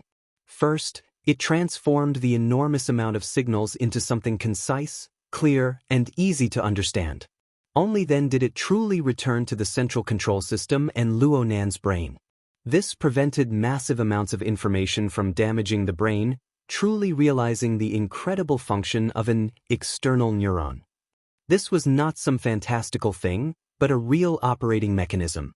Love, go, small, say, netco the information technology involved in the conversion of mental and material signals, the interaction technology between man and machine, was undoubtedly something that people could only look up to. Was this a level that Earth's technology could reach? Luo Nan pondered for a while, but he still didn't gain anything. He could only return his attention to the interface that he could understand. At first glance, the flexible e-ink screen's interface was still the same style, but there were still some changes. The interface that Luo Nan used was always very refreshing. There weren't many applications that he chose. For example, he usually only used the flexible e-ink screen to surf the web, draw, read ebooks, and so on. He didn't download any extra applications. There were exactly 8 application icons on the main interface. Among them were the 5 basic functions of the system: time, calendar, video player, browser, and settings. Luo Nan downloaded the file editor, and his cousin's group forced him to download the popular communication software on the market. Finally, there was the drawing software that had always existed. These application icons were arranged vertically, taking up 2 rows. There were 4 icons in each row. The layout was clear at a glance. But at this time, Luo Nan clearly saw a new icon on the enormous screen. It was a crisscrossed gear structure. If it weren't for the difference in color, it would have been mistaken for a classic setting icon. And the icon's logo was very direct. It was the word gear. The external neuron also had the ability to automatically download applications. Luo Nan's thoughts stirred slightly. The telepathic sensing he had experimented with before was actually still working. A new interface opened up, and a set of building plans and elevations appeared in front of Luo Nan. Luo Nan confirmed with a glance that this was, without a doubt, the building blueprints of gear. This was because the characteristics of this set of blueprints were far too distinct. No wonder it was called gear. The entire building had at least 100 circular spaces that could be seen. They were scattered in various locations of the 7-story building. And looking at the structure, there were indeed a few doors and entrances that were designed in the rack style. Just looking at the floor plan, the entire building was like a heavy machine. Every part of the building was connected together in a gear-driven manner, forming an inseparable whole. It was marvelous and exquisite. There was also a row of options on the left side of the interface. Right now, practically all of them were grayed out. None of them could be selected. Only the option at the very bottom was still filled with a full luster. The name of the option was quite strange, Observation Platform. Luo Nan was unable to understand. A sound came from behind him right when he was baffled. Luo Nan's mind stirred, and the interface of the giant screen faded away. The central control room was restored to a darkness where one could not even see their fingers. It was unknown what kind of dream Xie Junping was having at this time. His hands and feet danced in joy, but he was completely unaware that he was sitting on a chair. He instantly lost his balance, toppled over, and fell down solidly. F***ck me, this time, Xie Junping actually woke up completely from the fall. He cursed and extended his hand to cover his head. He opened his eyes, but all he could see was darkness. He clearly hadn't come back to his senses. He shouted over there, "Turn on the lights." Luo Nan used his wristband, which was close to shutting down, to emit a bit of light, fulfilling Xie Junping's wish to a certain extent. In this sort of place, under this sort of lighting, the sudden glimmer of light and the silhouette of a face could really scare a person to death. Xie Junping drew in a breath of cold air and let out another cry. He had instinctively dodged, but he had bumped into the chair. Luo Nan didn't want to play around with pleasantries. He directly said, "Senior, it's good that you're awake. You were probably in a bad state just now, so you fainted. The laboratory detected that you lost consciousness, so they cut off your temporary privileges. The energy and life support systems have all stopped working. Take a look and see if your privileges have been restored." Xie Junping used 5 seconds of time to digest the information Luo Nan transmitted. He immediately quivered and finally woke up. He didn't have the time to ask how he fainted in the end. He immediately lit up his wristband and dealt with the issue of privileges. About 3 seconds later, Xie Junping kicked away the chair next to him with a loud bang. Then he started cursing loudly, "Damn it. You said I need to reapply. Give me a fucking signal."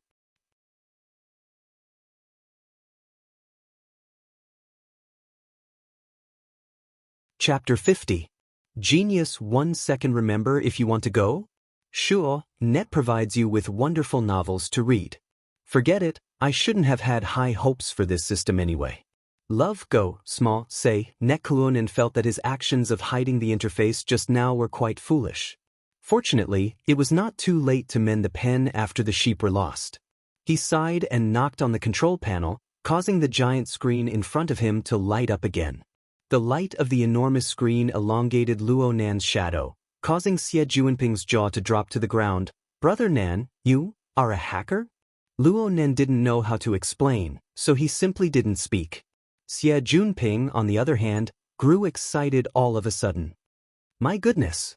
I heard that this system was strengthened by Quantum Corporation. Junior Nan, you can even order it around?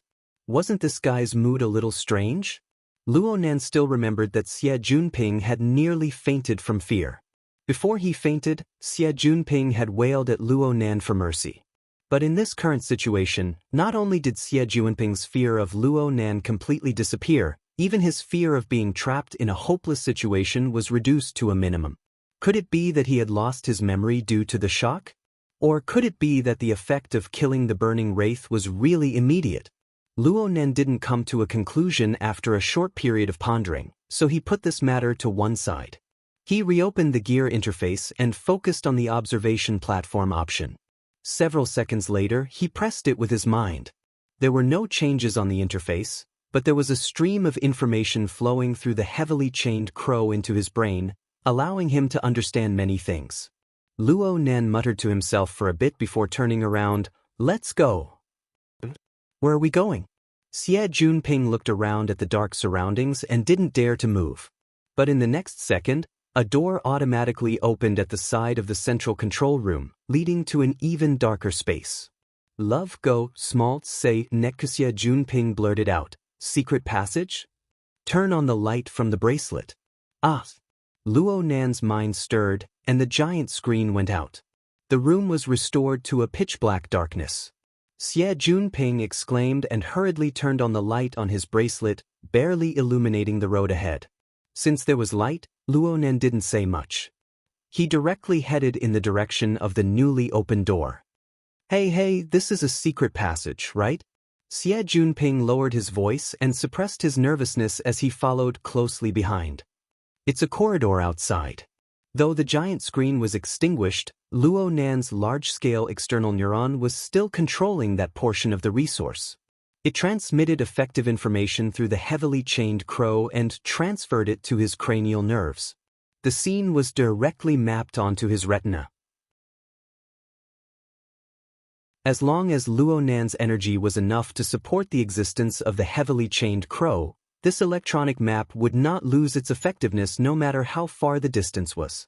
Of course, without the heavily chained crow to guide the wraith sign, and without the risk of his soul leaving his body, he had become blind in this darkness. He needed a source of light. Xie Junping had already understood the ruthlessness of the defense system from the bracelet. He was completely confused at this time. If it's not a secret passage, how did it open? It should be the original design of the builder. All the portals along the route we took were controlled by an independent power source. The people who modified it later obviously didn't notice this. Why is it so troublesome? Xie Junping shook the beam of light from his bracelet and looked around. Sure enough, he saw that there were public places like corridors along the way. Occasionally, he had to pass through one or two rooms, but there was no need to hide. It's probably a hobby. Luo Nan's brain incessantly flashed with the elevation and floor plan of gear. The tight structure and the peculiar design made him gasp in admiration at every moment. The layout of the entire building seemed to transform into a machine that could be activated at any time to process some product. Right now, he and Xie Junping were shuttling back and forth between the components of gear, carrying out a marvelous tour. With the external neuron controlling them, Luo Nan and Xie Junping were completely green all the way. They didn't encounter any obstacles. After passing through the stairs of the safety passageway, the two should have gone from the 4th underground floor to the 2nd underground floor. Though this place was still within the scope of the laboratory, it was clearly a public activity area. They swept past the beam of light, and they even saw a bar counter, a sofa, and so on used for resting. What a weirdo! Xie Junping finally put an end to his conjecture regarding the secret passage. He once again greeted the strange hobby of the builder. In any case, Xie Junping's state of mind grew more and more relaxed as they walked through the darkness because of this weirdo. He also dared to carry out his duty as a lamplighter. He took the initiative to go to the front and illuminate the place. If there really was some sort of secret passage placed in front of him, it would be debatable whether or not he would have the guts to make his way through. Hey, where do we go up ahead? Xie Junping's beam of light swept across a wall. It followed the wall, and the outline of the resting area retracted in an arc. It seemed to be the end. Before Luo Nan could respond, the beam of light suddenly swept across a signboard. It immediately locked onto the signboard. Xie Junping stood still in a single step and fiercely slapped his thigh. I know where this is. Luo Nan followed the beam of light and looked over.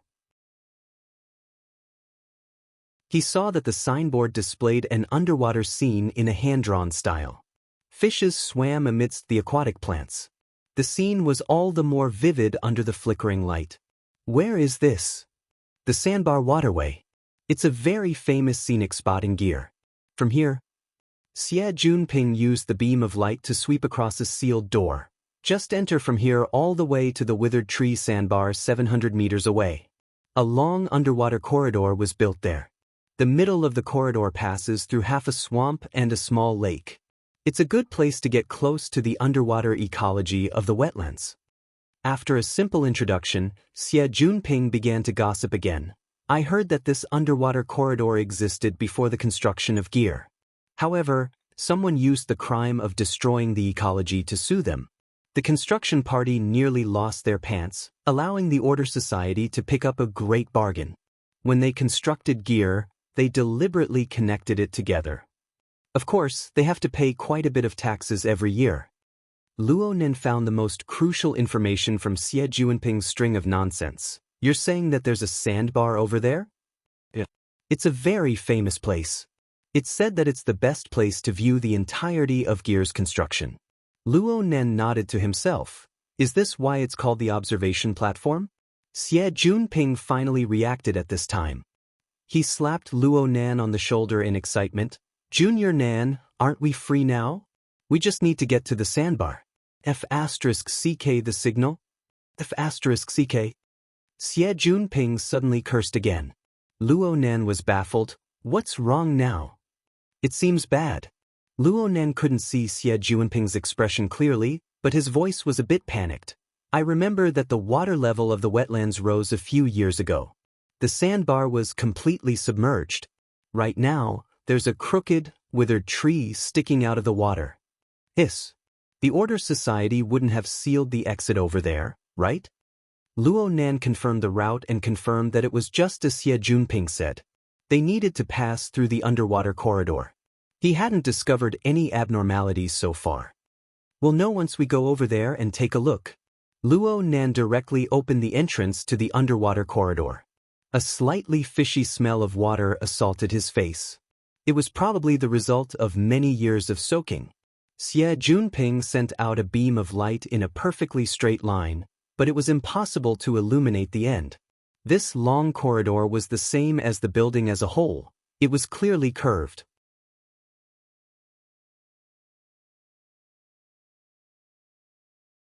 Chapter 51. Genius 1 second. Remember if you want to go? Speak, Net, providing you with wonderful novels to read. The two walked shoulder to shoulder into the long corridor.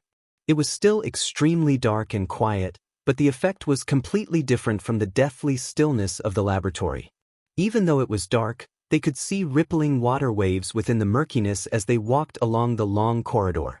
A tiny amount of sunlight was refracted within the water. It was extraordinarily vivid. There were also faint sounds transmitted from the glass walls on all four sides. The underwater life forms were affected by the light. They came one after another, scraping against the glass walls.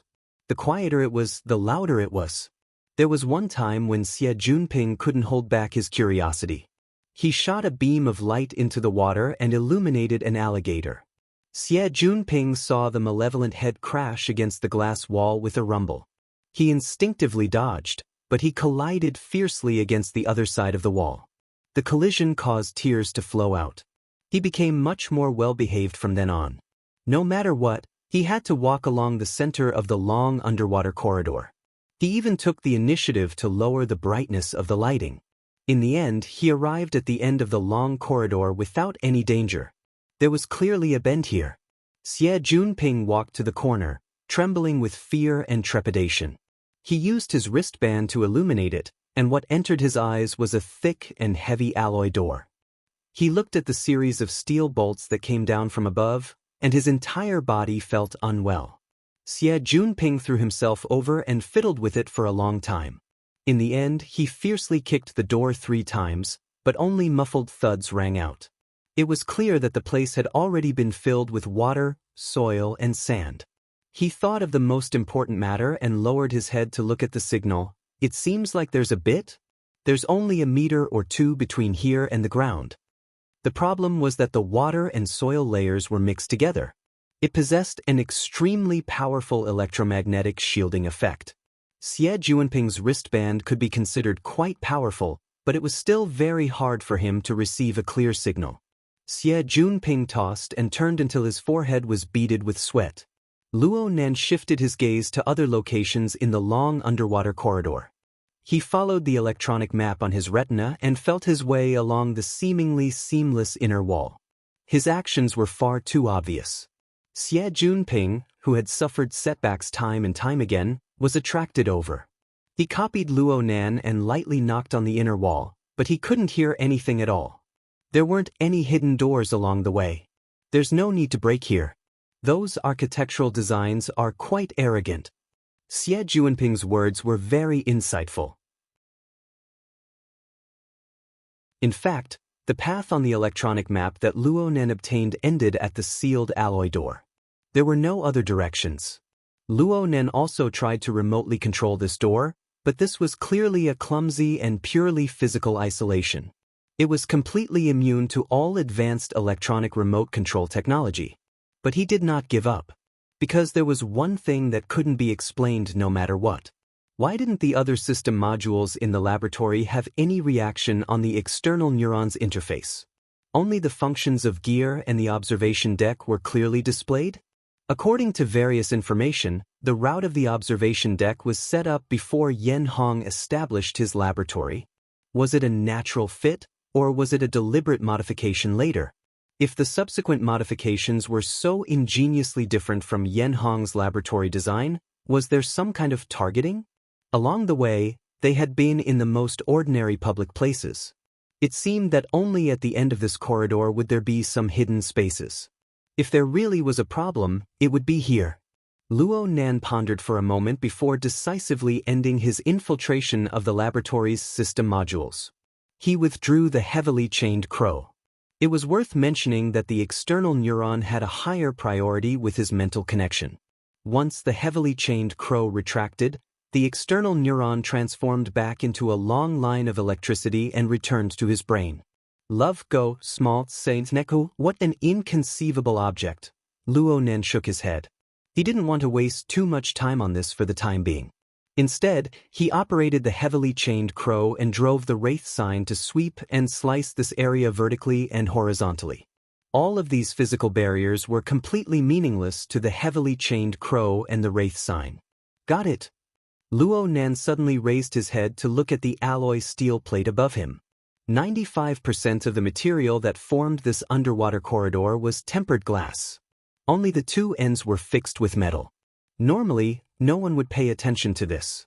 But when the heavily chained crow swept past, the material at a certain location above was clearly completely different from the alloy steel plate and tempered glass. Hey, where are you looking at? Xie Junping noticed Luo Nan's abnormality. He raised his head to look, but he didn't discover anything. Luo Nan ignored him. He just earnestly estimated the height and angle. He should still be able to reach it? Excuse me. Luo Nan swung Xie Junping aside and retreated 2 steps back. He ran with a boost and stomped heavily on the metal door. He borrowed the force to soar up a bit, and at the same time, he half-twisted his body and extended his hands upwards. The place where the alloy steel plate should have been had inexplicably transformed into something like mucus. It was just a bit of obstruction before it was broken through. And then Luo Nan's hands made contact with the edge of the actual steel plate. The collision was a bit painful, but his reaction was quite fast. He grabbed it and twisted his body a bit. He exerted strength from his waist and did a pull-up, and his body shot upwards. From Xie Juanping's perspective, half of Luo Nan's body was submerged within the steel plate. Then Luo Nan's 2 legs swayed, and he disappeared without a trace. F***me? Mimicry film. Xie Juanping's family had some business with the military. He was able to call out the name of this cutting-edge product in a single breath. This was truly a glimmer of hope at the darkest hour. It was worth celebrating. But here came the problem. It seems that I can't do this sort of high-difficulty leap and climb.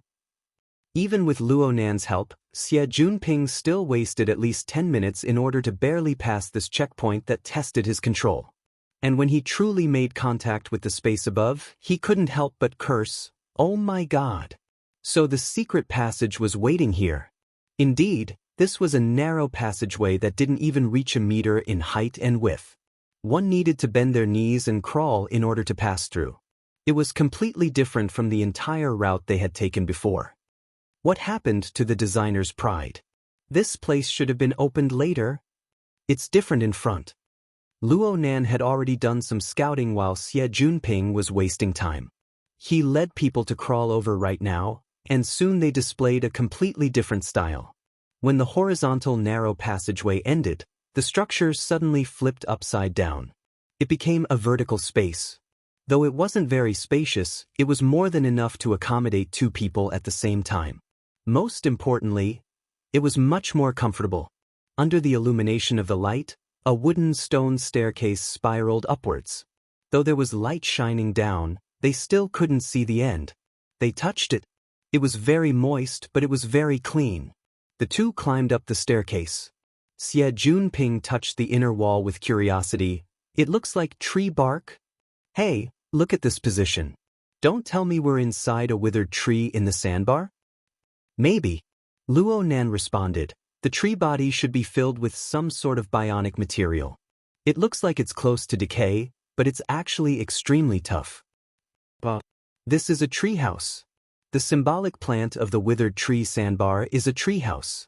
Just what year and what month is this extravagant work? Holy crap! What the hell is this? Suddenly a black shadow rushed past Xie Junping's eyes, leaping straight into the base of the tree.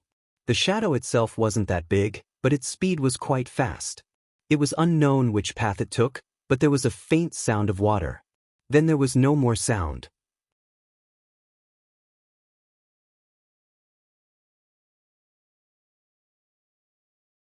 Chapter 52.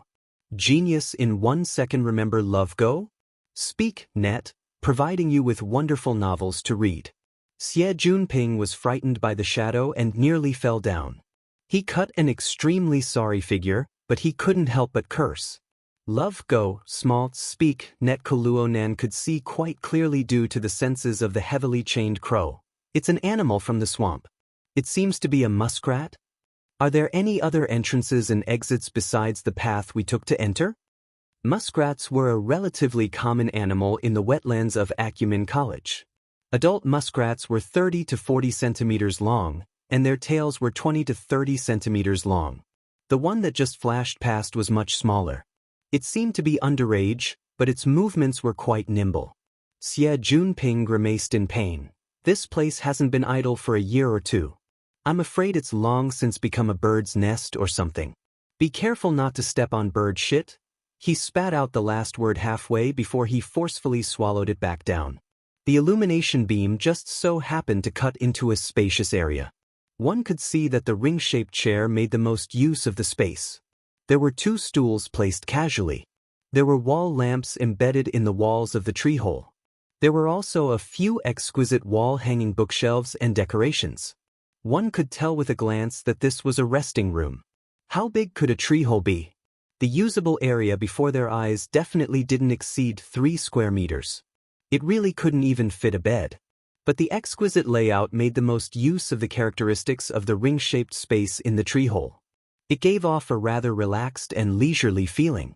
Xie Junping immediately forgot his previous words and clicked his tongue. You know how to enjoy yourself. Amazing. There's another floor above. Luo Nan pointed at the stone steps that continued to extend upwards and continued to walk. Why do I feel like this project isn't the least bit inferior to Gear? Especially after so many years. They're actually able to keep this a secret. Their mouths are too tight. Xie Junping followed Luo Nan as he climbed up. He had the tendency of turning from a hater to a fan. The 2 arrived at the upper floor as they spoke, which was also the top floor of the small tree hole. The layout here was a bit simpler. It even looked a bit spacious at first glance. There was only a table embedded in the wall of the tree hole. In front of it was a low stool modified from an irregular protrusion of a withered tree. The table was very clean. There was only a round tray placed on it. Xie Junping recognized it as the base of an old projector photo album. The projector probably ran out of power and went out. But as long as it was charged, it should be a very direct clue. Luo Nan was paying attention to the various areas within the tree hole. He fumbled around and pulled out a lot of brackets, braces, and other strange things, most of which were set up around the table. From their positions, it was obvious that this was a workshop. As long as the corresponding equipment was installed, it could handle ordinary research work. It was enough for a designer. Xie Junping watched from the side with interest. He also squeezed over to see if he could pull out any more airs. Luo Nen didn't squeeze with him. He moved to the opposite side of the table, to the most spacious area. There weren't any wall installations here, but if one looked carefully, there was a circle of irregular and narrow-veined patterns. It roughly circled an area of about a square meter. He reached out and touched it, exerting a bit of force from the left and right. The inner wall of the bark in this area was like an unfolded scroll, flipping open to both sides. The next moment, sunlight shone in. The change in the light made Xie Junping, who was on the other side, suddenly turn his head. In reality, he had been tossing and turning in the laboratory and the tree hollow cabin for more than half an hour. It was already around 6:30. Night had already descended in Xia City, and the sky outside was rather dusky.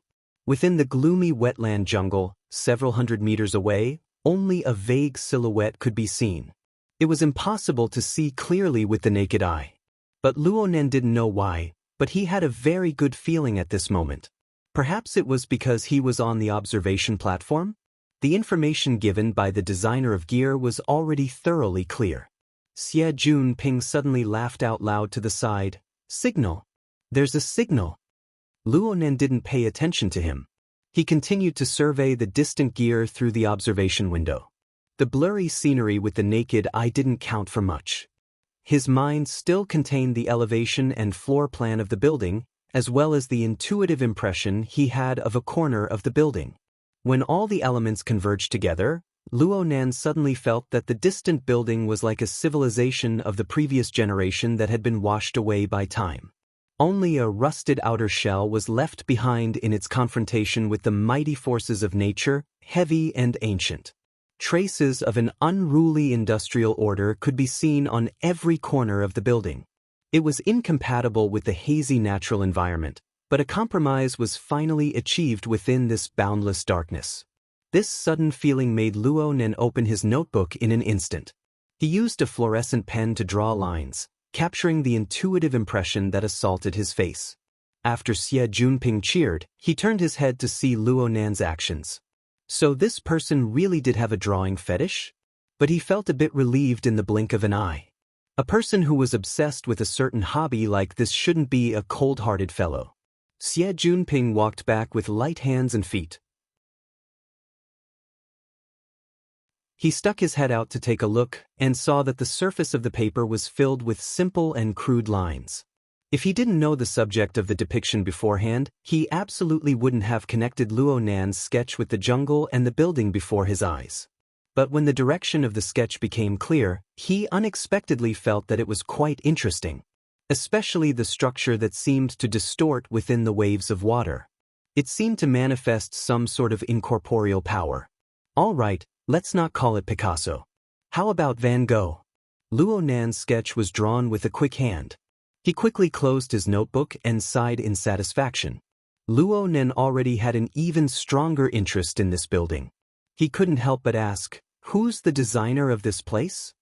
Xie Junping shrugged, "Then you've stumped me. This building has at least 20 years of history.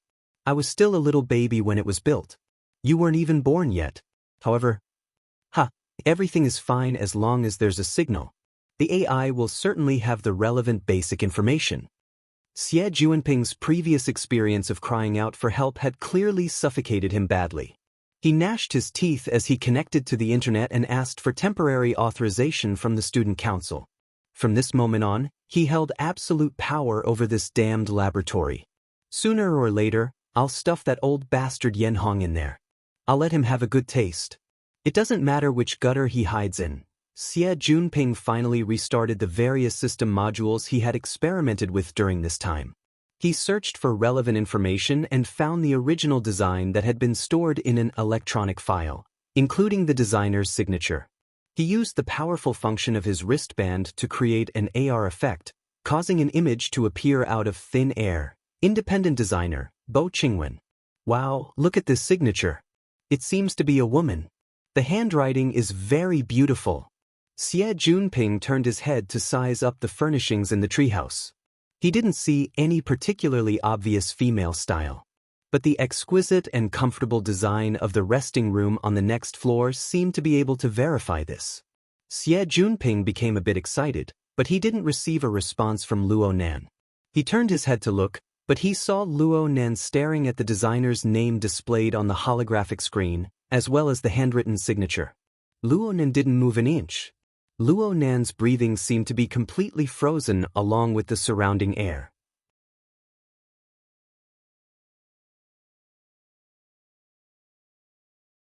Chapter 53.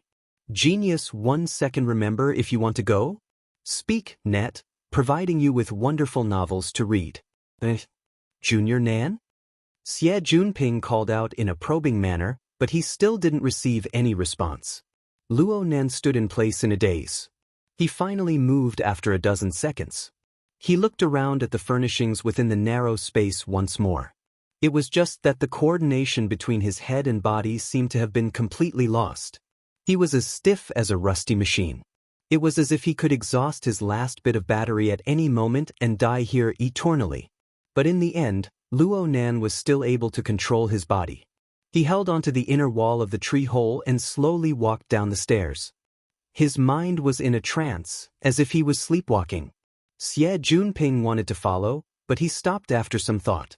He continued to operate his wristband and rummaged through the Order Club's database. Sure enough, there was something new. Bo Qingwen, a doctoral student of the 72nd Institute of Architecture and Design, a senior member of the Order Club. The electronic photo from the early days was of a delicate and pretty woman. It was very fitting with the layout of the treehouse. Perhaps it was because of the first impression, but Xie Junping felt that this woman's facial features were quite similar to Luo Nan's. He already had a 70 to 80% certainty in his heart. Right when he was pondering whether or not he should confirm it a step further, his wristband displayed a call. Xie Junping grinded his teeth when he saw the number. He opened his mouth and was about to start cursing when he thought of Luo Nan downstairs. He forcefully swallowed the curses back into his stomach. He carefully walked to the window and growled, "Hu-san, you motherfucker want to kill me? You're still talking? What kind of bullshit is that protective system? A new investor? Are you sure? Here to take a look?" At this time, Xie Junping was a bit surprised, but he was able to control his emotions. He pondered for a moment and gave some instructions to the other side. In the end, he gave a solemn warning, "Remember, if something happens again, I'll smash your door." Xie Junping walked down softly and quietly after concluding this matter. He stuck his head out from the stairwell to look down. He didn't dare to turn on the lights. The tree hole was dusky. He only borrowed a bit of daylight to barely see Luo Nan standing in the center of the resting room. He could touch the four walls with a slight stretch of his hand. But for some reason, he maintained a rigid posture of touching but not touching. It was as if he wanted to embrace an incorporeal shadow in the darkness. In the end, Luo Nan's figure slowly fell down, gradually submerging into the darkness. Only his faintly trembling back could be seen, like the bottom of a flipped boat that could sink at any moment. Xie Junping didn't want to continue watching, so he quietly walked back and waited in front of the window. As time passed, the sky grew darker and darker. He couldn't help but scratch his head as he considered the information provided by Hu-san. The sound of footsteps rang out while she was in a dilemma. Luo Nan appeared at the top of the stairs. His face couldn't be seen clearly due to the dim lighting. Xie Junping was delighted.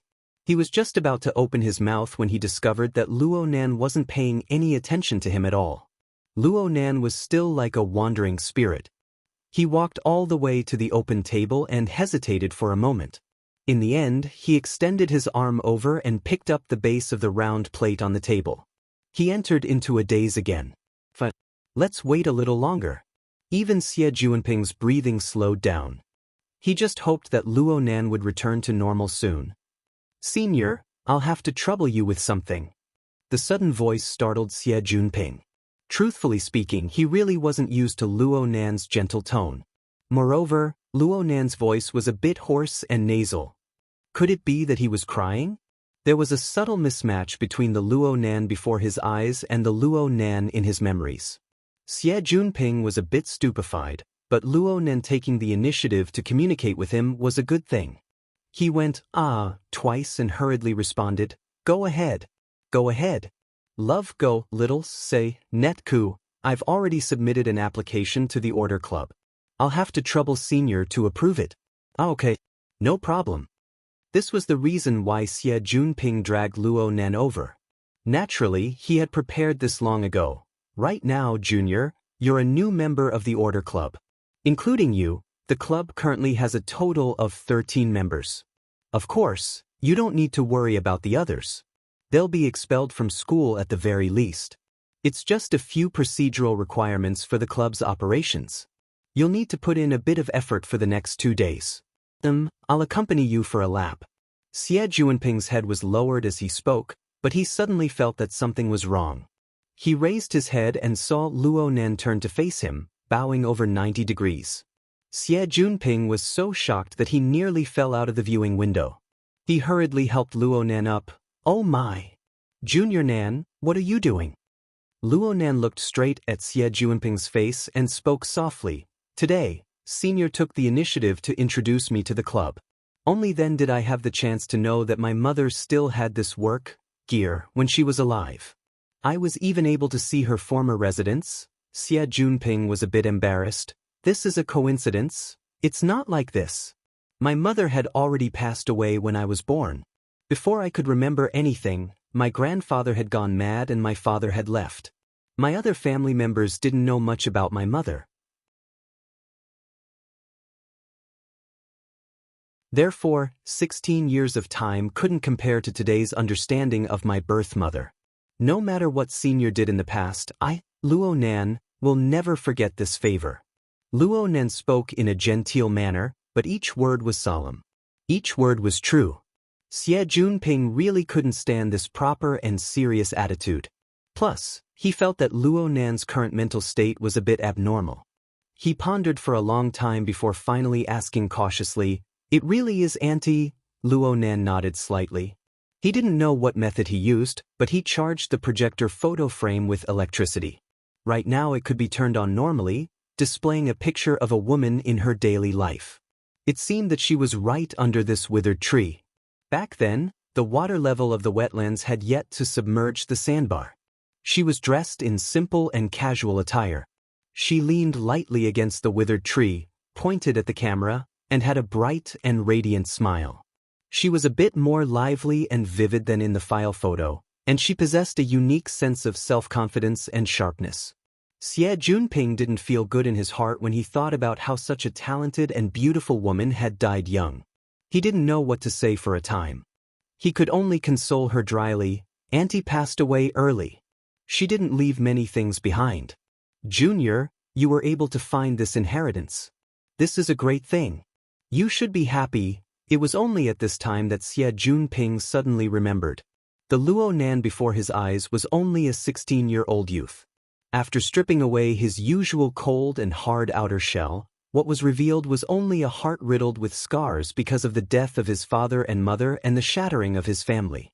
All right, this was too sour. But Xie Junping really found it hard to get used to this, especially when he saw Luo Nan's situation. He hated that he couldn't stay here tonight. This wouldn't do. Xie Junping gritted his teeth and tried to communicate with Luo Nan. Junior Nan, there's a problem right now. In the past, Gear was mainly occupied by the Construction Society and the Mystic Arts Research Society. But now a new financial backer has suddenly appeared. He's determined to get Gear. Today, he's coming over to investigate the scene. I've joined the society. Can they kick me out? They won't go that far, then it's fine. It was very clear that the current Luo Nan's entire mind was immersed in the emotions of remembering his mother. He didn't care about any other news, including the Mystic Arts Research Society. Xie Junping suddenly felt very tired. Weren't you the one who came up with the ideas before? Inexplicably, it was now his turn to rack his brains with all his might. He checked and filled in the gaps, including reminding Luo Nan to pay attention. The problem is that there's only one way to get out of here. We can't let those people block us here.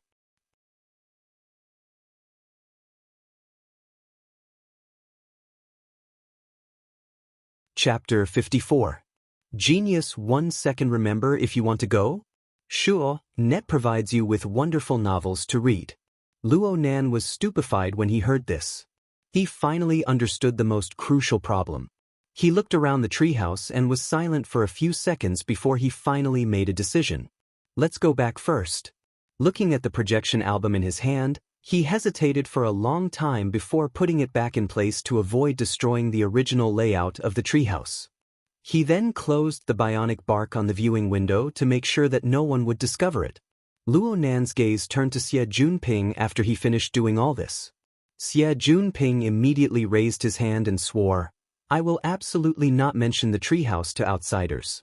This matter will rot in my stomach." Luo Nan didn't say a word. He just bowed once more. Ever since Luo Nan had solemnly expressed his thanks last time, Luo Nan had displayed an even more respectful attitude towards Xie Junping. Frankly speaking, this made Xie Junping quite happy in his heart. Luo Nan was the first to walk down with Xie Junping following behind. Perhaps it was because he was in a refreshed mood, but an inexplicable idea popped up in Xie Junping's mind. He borrowed his courage to poke Luo Nan's shoulder. "Brother Nan, if you don't mind, can I leave a camera?" "Huh?" Luo Nan suddenly turned around and stared at his face. A person's mentality was strange. In the past, Xie Junping would definitely be nervous at times like this, and he might not even be able to speak a complete sentence. But after feeling Luo Nan's respect, his courage rose correspondingly. His train of thought became clearer under Luo Nan's gaze. "I mean, Brother Nan, don't you think this house is a bit too clean? There were many mosquitoes in the wetland, and it was very humid. If it was not cleaned up for a few days, it would be impossible to see. But look at this place. It's clean and refreshing. Of course, it's beautiful, but I'm afraid." Luo Nan's eyes didn't blink at all. He spoke with a hoarse voice, expressing Xie Junping's unspoken meaning. "Someone has already discovered this place, and they've been living here for a long time? Ahem, I'm just saying.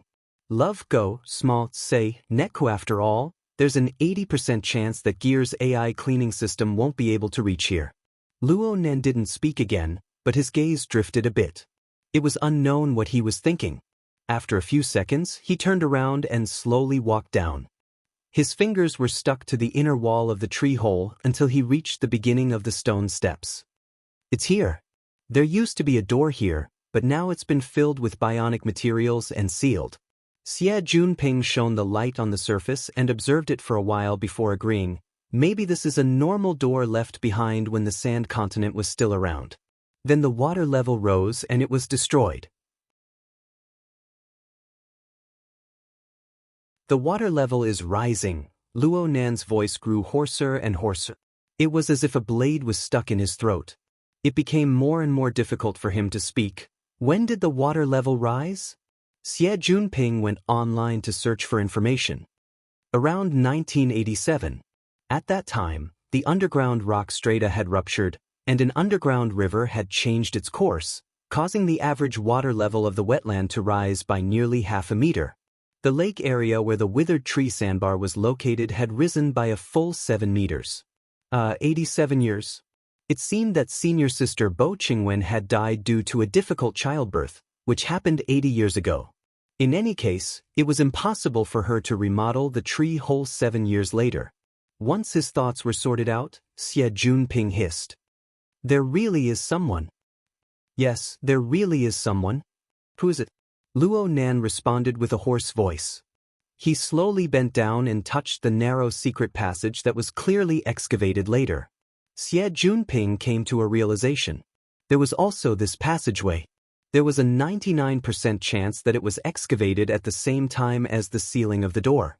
It was also done to avoid the rising water level and make it easier to enter and exit. This explained the difference from Bo Qingwen's original design. Xie Junping saw Luo Nan bend over, seeming to be pondering over the structure of the secret passage.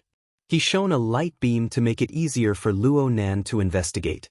But when the light beam shone over, Luo Nan realized something was wrong. Right now, Luo Nan was indeed pondering, but his fingers were unconsciously digging at the junction between the tree hole and the secret passage. This monotonous movement was not so much a result of inertia, but rather a representation of extreme emotions. Before, Luo Nan was heavy and sad, but he was relatively calm. His occasional ups and downs were like the night tide of the seaside. It was the rhythm of normal emotions. But right now, he was suppressed and irritable. He was like a wounded beast that saw the enemy that injured him intrude into his territory. He was filled with irritation and even savage emotions. Xie Junping was really worried that Luo Nan would dig out his fingernails. He gingerly shook the light beam. The change in light startled Luo Nan and he suddenly turned his head. Xie Junping shockingly saw that Luo Nan's eyes were blood red right now. The blood red wasn't from soaking in tears, but from the accumulation of berserk emotions. It was as if he wanted to devour someone. Xie Junping felt his calf cramp when he saw this. He unconsciously took a step back. However, Luo Nan's emotions seemed to have calmed down a bit under the illumination of the light. He stopped his monotonous, hair-raising movements and spoke in a low voice. "Senior, where were we just now?" There's someone living in the tree hole." They sealed the front door and even dug out a secret passage that leads to the laboratory. Luo Nan shook his head. The underwater corridor is a dead end. It's normally completely unobstructed. It's too conspicuous for outsiders to come in. Therefore, it can't be anyone else. It can only be an internal member of the society or the laboratory. Xie Junping thought about it and agreed. This made more sense. But when he thought deeper, there was such a person in the Order Club. He normally lived and socialized within the club. But when no one was paying attention, he would quietly pass through the underwater corridor and enter the tree hole. He would engage in some shady business. The most important thing was that this span of time could have lasted for 7 to 8 years. 10 years. All the way until now. Just thinking about it made Luo Nan's heart go cold. Xie Junping suddenly had a thought. Motherfucker. It can't be that someone suddenly came in from the other side while they were drilling the secret passage. Or maybe they could swim and come in from the viewing hole? The thought was born. He looked at the pitch-black entrance of the secret passage and the spiraling staircase behind him. His entire body felt unwell. Luo Nan didn't seem to think too much. He slowly stood up and bowed towards Xie Junping. "I'll have to trouble Senior with the matter of the camera installation? If there's still someone, I want to see just who in the world it is." Xie Junping was actually a bit flustered in his heart. But having Luo Nan by his side was more or less comforting. He took a deep breath. "Okay, I'll install it right now." "You have ready-made tools?" I brought a bit." Xie Junping was a bit embarrassed, but he still took out 2 miniature cameras the size of rice grains from his wristband. This group of second-generation rich kids would sometimes play with absurd tricks. They relied on these. This sort of portable miniature machine couldn't be any simpler to install. They just needed to find a position with a relatively wide field of view, press it, and it would stick. It wouldn't fall off easily. Xie Junping used both cameras. This little toy can achieve real-time video transmission. A single camera can work for over 3 months. Actually, looking at the degree of cleanliness, if we're lucky, we should be able to get results in a day or 2. While Xie Junping was working, Luo Nan walked up and down the entire tree-hole space. But he didn't discover any more clues. His mood was clearly even more depressed right now. He didn't say a word as he made his way through the secret passage and entered the underwater corridor. Xie Junping followed cautiously. He kept the surveillance screen open at all times for fear that a murderer who had been hiding for many years would suddenly jump out from behind him.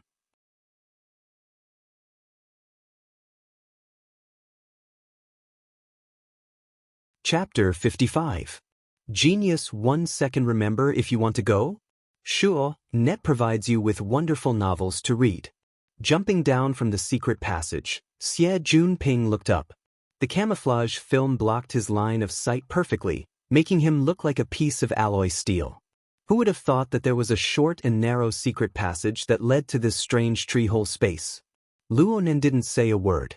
He silently made his way back. Xie Junping glanced at the surveillance screen once more. He hurried 2 steps to walk shoulder to shoulder with Luo Nan. But soon he regretted his decision. At this time, all the system modules in the laboratory had returned to normal. When they returned, it was no longer dark. Inside the glass wall, under the special black light, The dark purple light made this area of water look dreamy and illusory. But to Xie Junping, this long and tedious road was simply torture. The mental state of Luo Nan next to her was abnormal. Along the way, Luo Nan continued the oppressive and impatient state he had in the tree hole. He was constantly spinning in circles in his own thoughts. Sometimes, he would stop abruptly and turn his head to look at the long corridor behind him, as well as the increasingly gloomy waters beside him. He would be in a daze for a long time. Every time this happened, the blood-red color in his eyes would be bright and glistening, making it hard for others to look at him directly. There were even several times when Xie Junping could hear the sound of his teeth clenching. After walking and stopping for a few minutes, Xie Junping became even more certain. Luo Nan was about to go crazy. He didn't doubt in the slightest that if someone dared to say, "I'm the person who lives in the tree hole," right now, Luo Nan would immediately pounce over and tear that person's throat to shreds. Then he would roar and interrogate, "What the hell are you doing over there?" What was he thinking? If this continued, Xie Junping felt that he would go crazy. Something had to be done.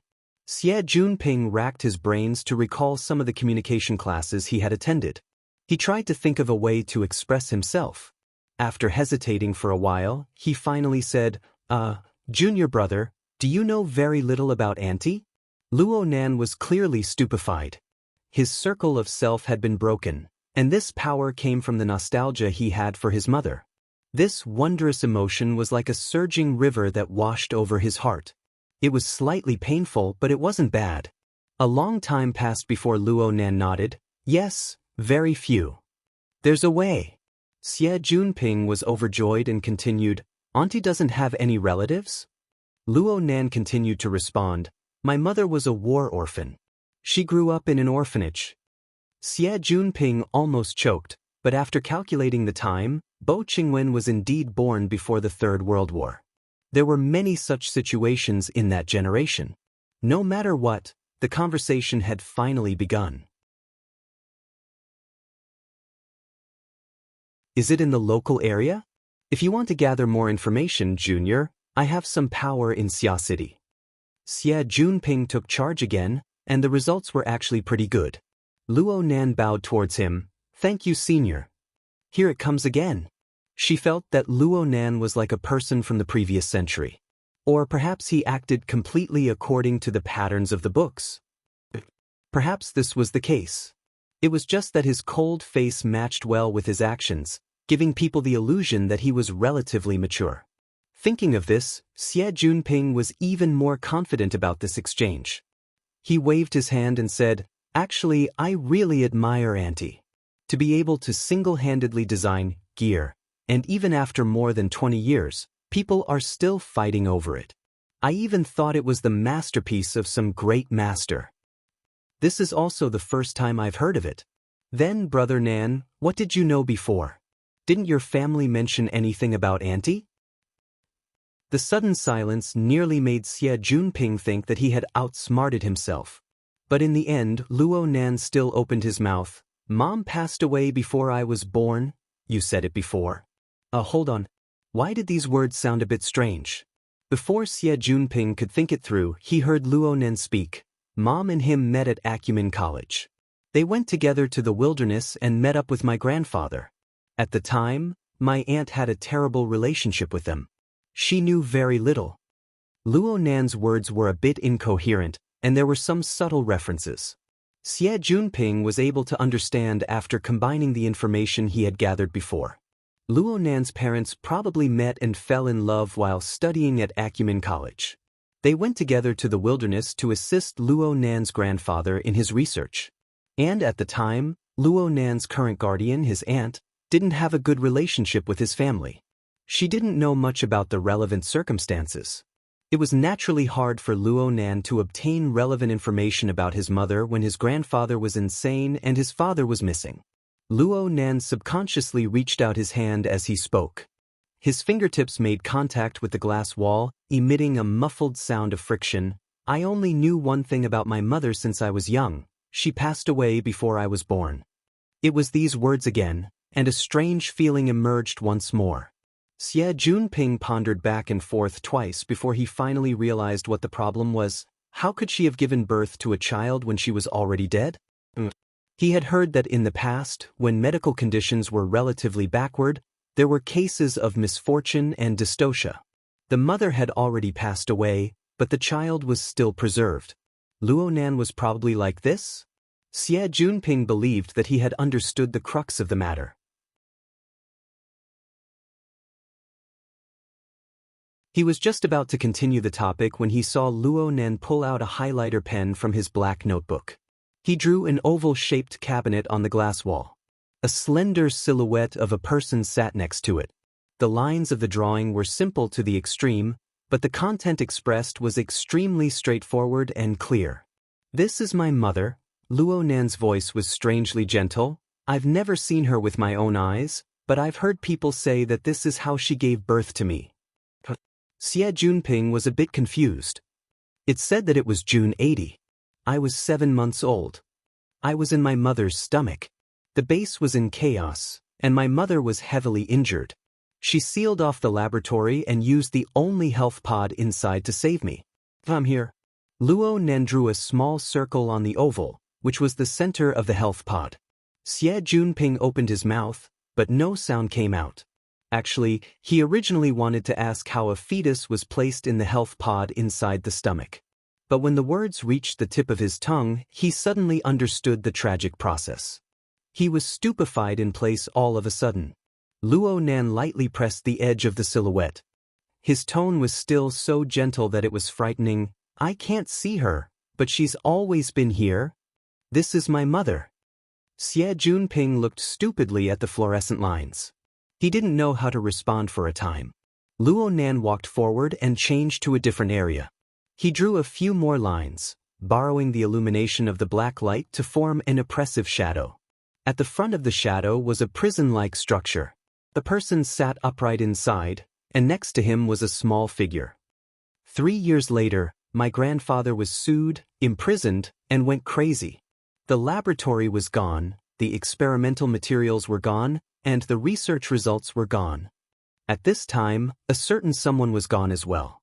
Luonan gave Xie Junping a strange smile. "He should be here, but he's not. This is my father." They just happened to walk to the starting point of the underwater corridor at this time. Luonan put away the fluorescent pen and bowed towards Xie Junping once more. "I just said some senseless words. I've troubled you, senior." Clearly, Luonan understood Xie Junping's thoughts. Conversely, Xie Junping was finally able to peek into a corner of Luonan's tortuous and gloomy inner world.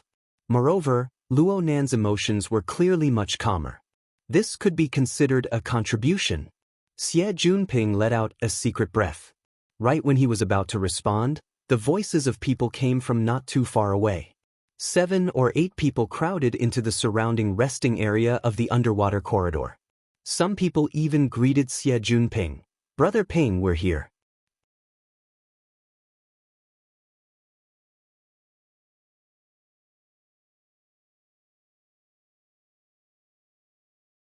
Chapter 56. Genius 1 second. Remember if you want to go? Speak. Net provides you with wonderful novels to read. Xie Junping frowned as he looked over. Hu Huaying of the student council was among the people who came. He was also Hu San'er. He could be considered Xie Junping's best friend and ally. He was the one who greeted Xie Junping. In addition, there were 2 unfamiliar faces. The other 4 people were the upper echelons of the construction society. Even the society's president, Lang Ding, had come. Xie Junping suddenly had an ominous premonition when he saw this situation. Xie Junping grumbled in his heart, but he still put on a smiling face and went forward to greet them. This kind of social work was his forte. Moreover, he didn't need to face Luonan for the time being. He immediately felt the world open up to him. He could do as he pleased, returning from the hellish difficulty to the novice setting. Even though there were 7 people in front of him, he was still able to greet them with familiarity without the slightest bit of confusion. He also inquired clearly about the identities of the 2 unfamiliar people. One was a lawyer with the surname Zhu. He was the financial backer's representative. His attitude was calm and indifferent. He had the aloof demeanor of a society elite. The other was a bodyguard. He had a dark skin and a swift and fierce body. He had a rather cool professional appearance. He ignored everyone. Both of them were people who had been working hard in society, and their ages were much older than the students present. It was reasonable to say that the school's society work office should send out a corresponding person to receive them in this kind of situation. Or perhaps a teacher consultant of the relevant society should come forward. But Xie Junping didn't see any of these. Xie Junping felt that something was wrong more and more. Soon, his premonition became reality. While he was exchanging pleasantries with Lawyer Zhu, he directly said, "The Rainbow Fund is quite satisfied with the Construction Society's development plan and personnel composition. They are willing to carry out a more practical cooperation. Injecting capital to purchase a landmark building on the North Bank is also a pretty good investment. I hope to obtain the cooperation of the school and the student council in the relevant procedures and arrangements." Xie Junping laughed it off, but he had cursed Husainer 1,000 times in his heart. You can't even explain this kind of thing clearly. It's true that the new financial backer has arrived, but he's not directly entering the scene and starting from scratch. He's here to assist the Construction Society. Damn. I originally thought that the Twin Dragons Society was going to become the Three Kingdom Kill.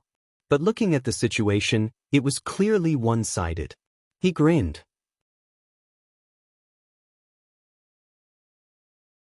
When he shook hands with Lang Ding, he said, "I won't mention anything else, but I have to say that I'm impressed by the Construction Society's ability to attract sponsors." As the chairman of a large society, Lang Ding was not a particularly domineering person. At this moment, he only smiled. "It's fine. Bringing in a new investor will make the society's capital structure more reasonable, and it will be easier to manage. Good luck." Xie Junping laughed and laughed, but in his heart he screamed, "Trouble!" He turned his head to glance at Luo Nan. This master still had a downcast appearance. He didn't care about the group of uninvited guests at all. Indeed, according to Luo Nan's logic, as long as he was in the Order Club, within the building that his mother had designed, it didn't matter who took control of this place in the end. My lord, how could it be that easy? Xie Junping cursed inwardly, feeling a headache coming on. Whether it was the Construction Society or the Mystic Arts Research Society, none of these large-scale societies were easy to deal with. If you didn't do your job well beforehand, a small club member would have plenty of ways to make you lose your job. The reason why Xie Junping dared to guarantee Luo Nan before was because he had already given the Mystic Arts Research Society a heads-up. The road ahead and the road behind were completely paved. As for the Construction Society, it really wasn't easy to handle. Lang Ding was easy to talk to, but the structure of this society was quite complicated. There were many thorns in the executive committee. Let's not talk about other things. That damned dog Li Xueqing was the vice president of the Construction Society. He possessed a lot of influence within the society. If Luo Nan really entered the Construction Society and bumped into Li Xueqing, wouldn't a mysterious campus death case occur? He had to think of a plan when he got back. Xie Junping didn't have the mood to stay any longer when his thoughts reached this point. He spoke a few more words of nonsense and pulled Luo Nan to leave. But who knew that Lawyer Zhu of the Rainbow Fund would call him to a stop after just a few steps? "Het Xie, there's something I need to consult you about." Xie Junping was the head of the Society Activities Department of the Student Council, but there were very few people who directly addressed him by his title on campus. He was stunned for a moment before turning his head and putting on a smiling face. "Lawyer Zhu, please don't hesitate to ask." Lawyer Zhu nodded slightly. "It's related to the assets of the society. From the looks of things, the Order Club has already entered a state of idleness. And it will take at least 3 months to half a year to complete the procedures. This is quite unfavorable for preserving the value of the existing assets. Therefore, we suggest that we contact the competing society and hold a coordination meeting. We will officially count and seal all of the assets of the Order Club to reduce depreciation losses and avoid additional consumption. We hope that the Student Council will be able to coordinate and organize in the middle to complete the relevant procedures as soon as possible." Xie Junping's brows furrowed. If you seal off the society, where will the master next to me go? Lawyer Zhu spoke without waiting for a response. In addition, we also hope that the school can conduct a strict examination of the procedures. We just paid attention to the Order Club's society website and discovered that a new member has actually entered the society. Can the society still recruit members during this period of lockdown? We need an explanation for the reason for joining the society during the auction of the society assets. *CK. This guy was specifically looking for trouble. Xie Juanping's face darkened in an instant. At the same time, he found it very strange. He didn't remember offending the Rainbow Fund or this litigator surnamed Zhu. Logically speaking, the Rainbow Fund was a very famous investment fund in Xia City. There was no need to be so stingy, right? He shot a glance at Luo Nan. Luo Nan had clearly heard Lawyer Zhu's words. He had already raised his head, but his gaze wasn't directed at the spokesperson. Instead, it fell onto the body of the dark-skinned bodyguard by Lawyer Zhu's side. Something was wrong. Although Xie Junping didn't understand what was going on, he definitely wouldn't budge an inch on this matter. He replied with a smile that didn't reach his eyes. Lawyer Zhu might not know, but according to the school's procedures, the Order Club hasn't been dissolved yet. It's only managed by the school's student council. Its main function is still to maintain the club's normal operations. Recruiting members is also within reason. Lawyer Zhu smiled. All of the original members of the society have entered the detention process. It's hard to believe that the society can still operate normally. Otherwise, the school wouldn't have launched an asset auction. Based on the escrow agreement, our understanding is that the so-called escrow should be in a situation where the society has substantially disappeared, so as to fully realize the preservation of assets. If Minister Xie thinks that our understanding is wrong, we can also convene a coordination meeting to consult the opinions of other bidders, and we can choose the greatest common divisor. Xie Junping was slightly stunned.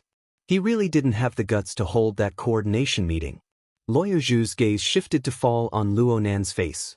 But then he quickly exchanged glances with the dark-skinned bodyguard by his side. The latter nodded slightly before speaking. So this is the student Luo Nan who just joined the club? I just saw the announcement of your joining the club on the website. I'll take the liberty to ask.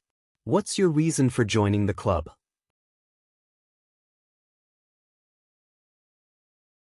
Did you go through the relevant investigations?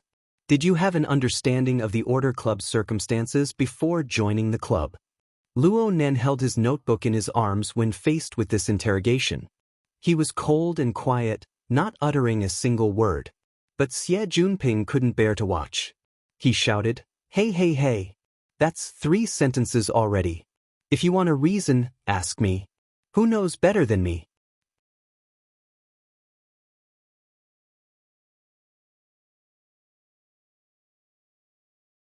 Chapter 57. Genius 1 second. Remember if you want to go? Speak, net, providing you with wonderful novels to read. Xie Junping shifted the focus of the conflict back to himself, but in his opinion, perhaps he had saved Lawyer Zhu's life. When he thought of this, he felt a sense of superiority from a higher position. Lawyer Zhu, if you say that the Order Club continues to operate and recruit new members is a loss of resources, then I won't admit it. Do we students eat pig's feed? Busan, the Order Club's qualifications to recruit new members have just been restored in the new semester, right? Hu Huang was a bit dizzy from the sudden intensification of the conflict.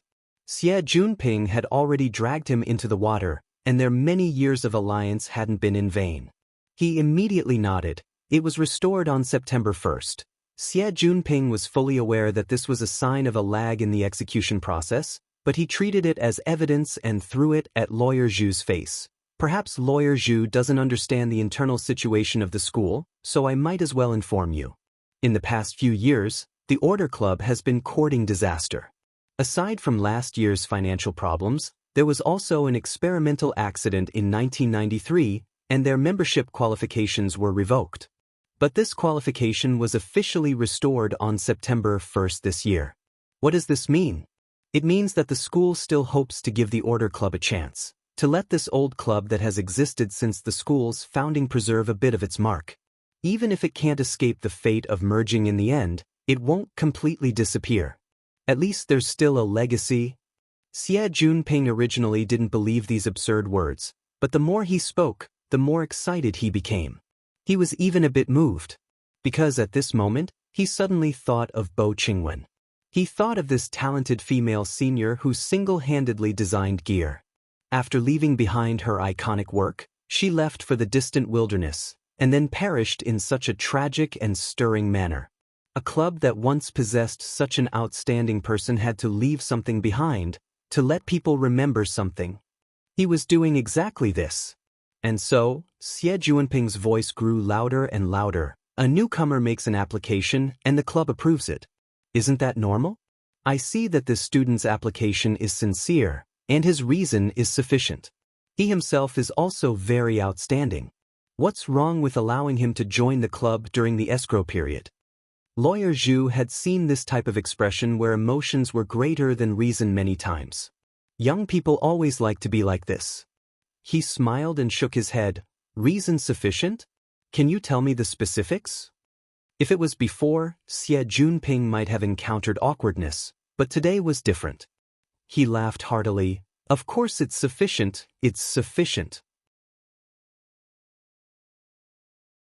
He directly pulled out the blueprint from the society's database and showed it to everyone through the projection equipment nearby.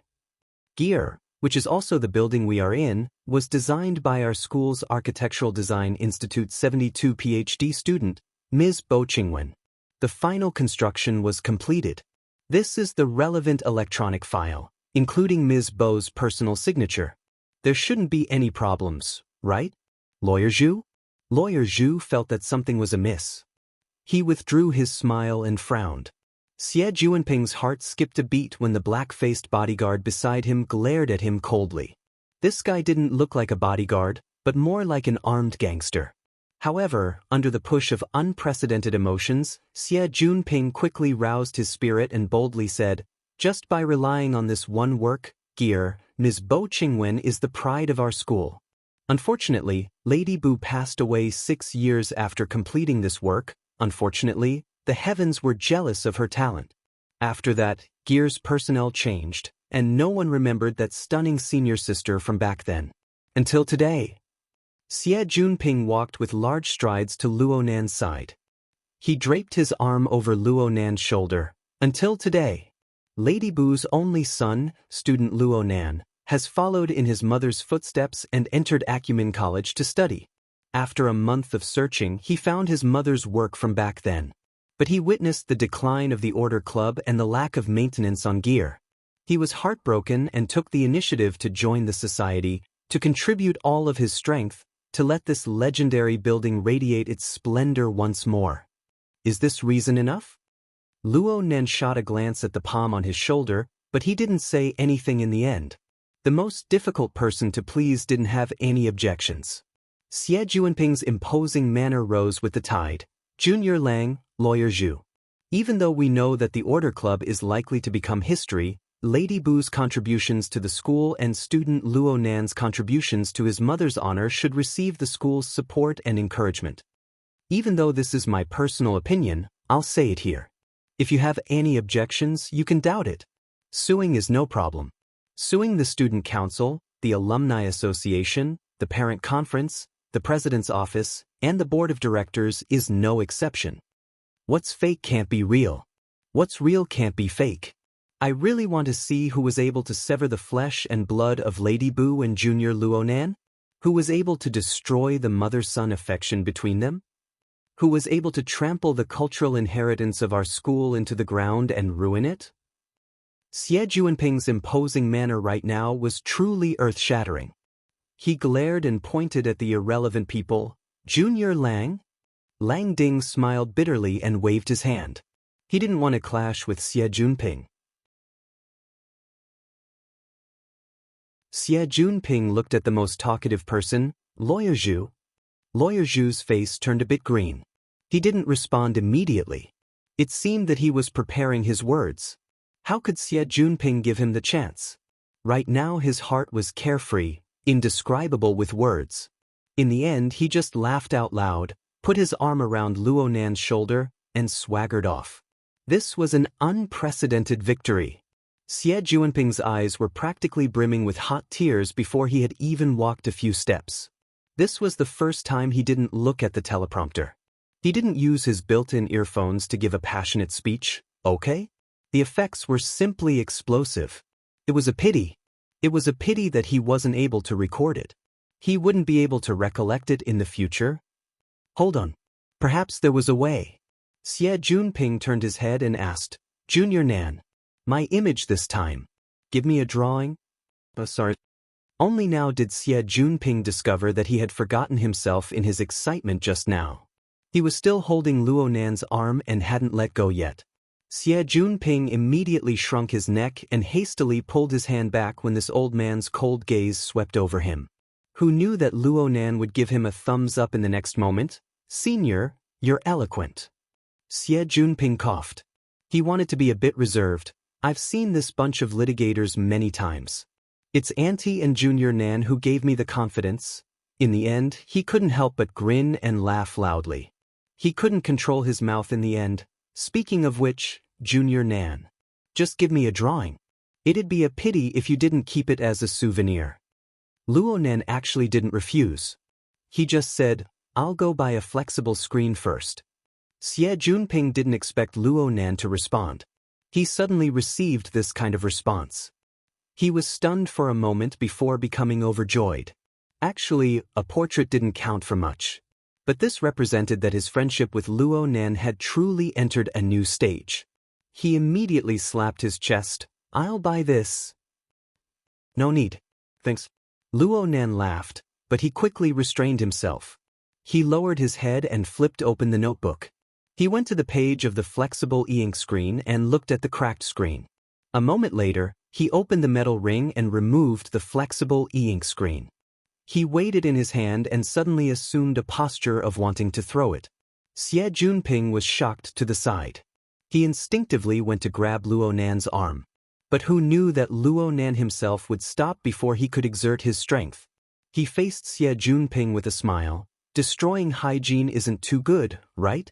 Xie Junping fiercely nodded his head no matter what kind of craziness Luo Nan was having. He was fully aware of how Li Xueqing had turned into a dead dog. So he could guess the importance of this flexible e-ink screen to Luo Nan. He couldn't help but worry that Luo Nan would make a choice that he would regret in the future due to his momentary emotions. If Luo Nan could figure it out by himself, then that would be for the best. Luo Nan muttered to himself for a moment. In the end, he placed the flexible e-ink screen back into the notebook and continued to walk forward. It was as if nothing had happened.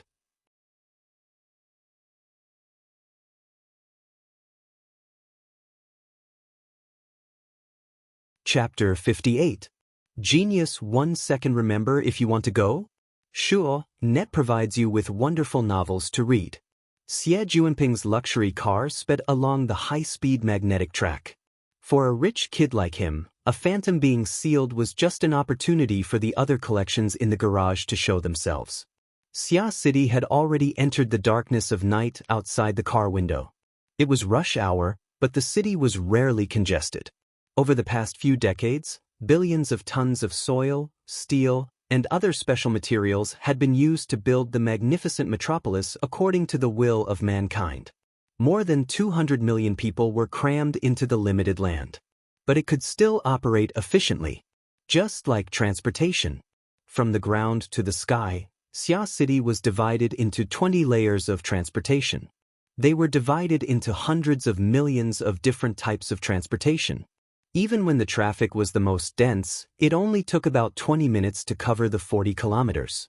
Xie Junping volunteered to take Luo Nan home, so Luo Nan was happy and relaxed.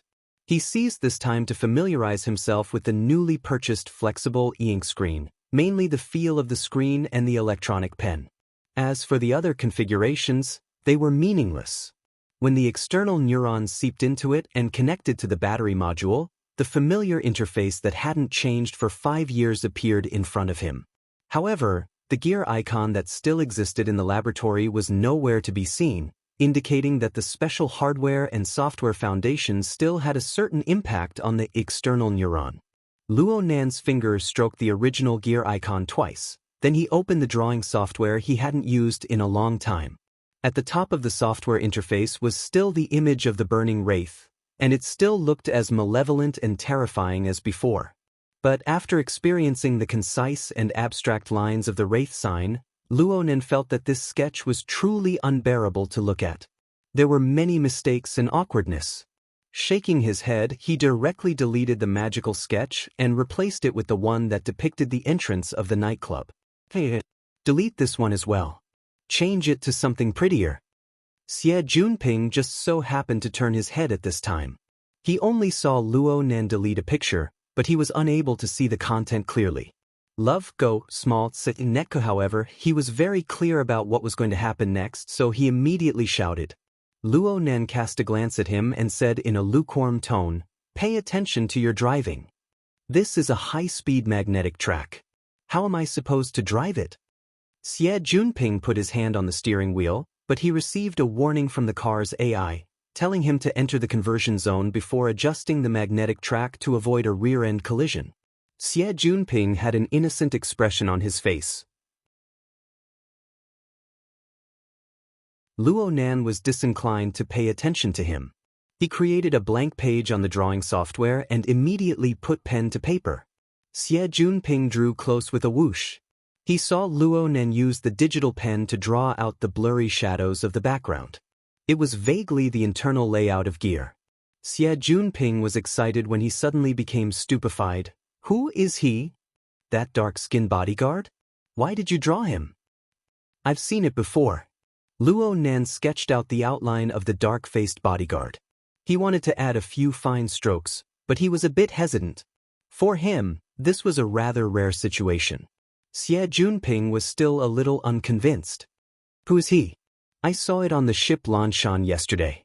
It's probably Quantum Corporation's? Burner. Burner. Xie Junping's chin smashed into his own shoulder. It should be. Back on the warship, it was this dark-faced man who dragged Quantum Corporation's deep blue walker armor. He drove past Luo Nan's side. The two of them made eye contact, and the dark-faced man even sealed his outer armor with a membrane, as if he was guarding against a thief. The process could not be considered pleasant. Xie Junping was drenched in cold sweat. It seemed that he had clashed with the dark-faced man's gaze when he was passionately giving his speech. If the dark-faced man were to slap him, his recently upgraded mouth would probably shatter into pieces. In comparison, Quantum Corporation's deterrent power wasn't as direct. Luo Nan just shook his head at Xie Junping's performance. He flipped over the page and put his pen to paper once more. This time it really was Xie Junping's image. Even though it was clearly a gift, Luo Nan didn't deliberately add more ink. It was the same as before, a few strokes, and the image appeared clearly. This person had his arm around Xie Junping's shoulder while waving his arm. He seemed excited, angry, and a bit crazy. But the arm around Xie Junping's neck and the shadow on his flank made this somewhat out-of-control action turn into a somewhat upright and unyielding guardian. Xie Junping was still yelling, "How could I be this crazy?" But after seeing the overall composition, he became happier the more he looked. This continued until he was grinning from ear to ear. He was satisfied to the extreme. In the end, there was only one point of dissatisfaction. That's you on the side, right? Why didn't you draw it? I'm not good at self-portraits. Luo Nan responded simply and immediately sent this picture over. He didn't care what Xie Junping did with it. And then Luo Nan selected the two new sketches he had drawn as well as the ones he had accumulated before. He pressed on the screen for a few seconds and the second layer of the drawing software opened up. It was the true appearance.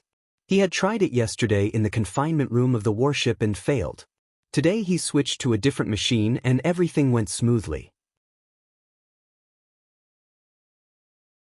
The main body of the second layer was the tetrahedron on the title page of his grandfather's notebook. It was just that it didn't have an inscribed sphere or an outerscribed sphere. Instead, it was divided into 5 roughly equal layers. It rotated within the gray background. Xie Junping's gaze shifted over. He was a bit curious. Maslow?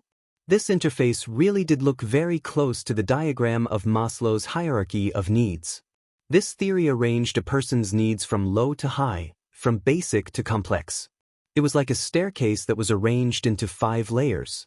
As long as one had a bit of common sense in sociology and psychology, they wouldn't be unfamiliar with this classical theory and related diagram from the last century. Xie Junping pointed and said, from bottom to top. Physiology, safety, social interaction, respect, and self-realization. Its students, employees, technicians, clergymen, and politicians. So vulgar. I'm saying that these occupations can be arranged in a staircase? Luo Nen didn't explain. Right now he had selected a dozen or so sketches, and they all moved into the enclosed space of the tetrahedron. There were at least several hundred similar artworks scattered within. Within the enclosed space, all the sketches were scaled down. They began to flip up and down as new sketches entered. It looked like a marvelous card set that was repeatedly shuffled and rearranged under the drive of the software. Several seconds later, the positions of the several hundred artworks within the card shuffling machine were determined. The vast majority of them were arranged in the bottom 2 layers. Occasionally there was a 3rd layer, but the 4th and 5th layers were all blank. I can play with them like tarot cards? A fortune teller? Which company made this software? Xie Junping was attracted by the marvelous changes in the interface. His mind was filled with questions.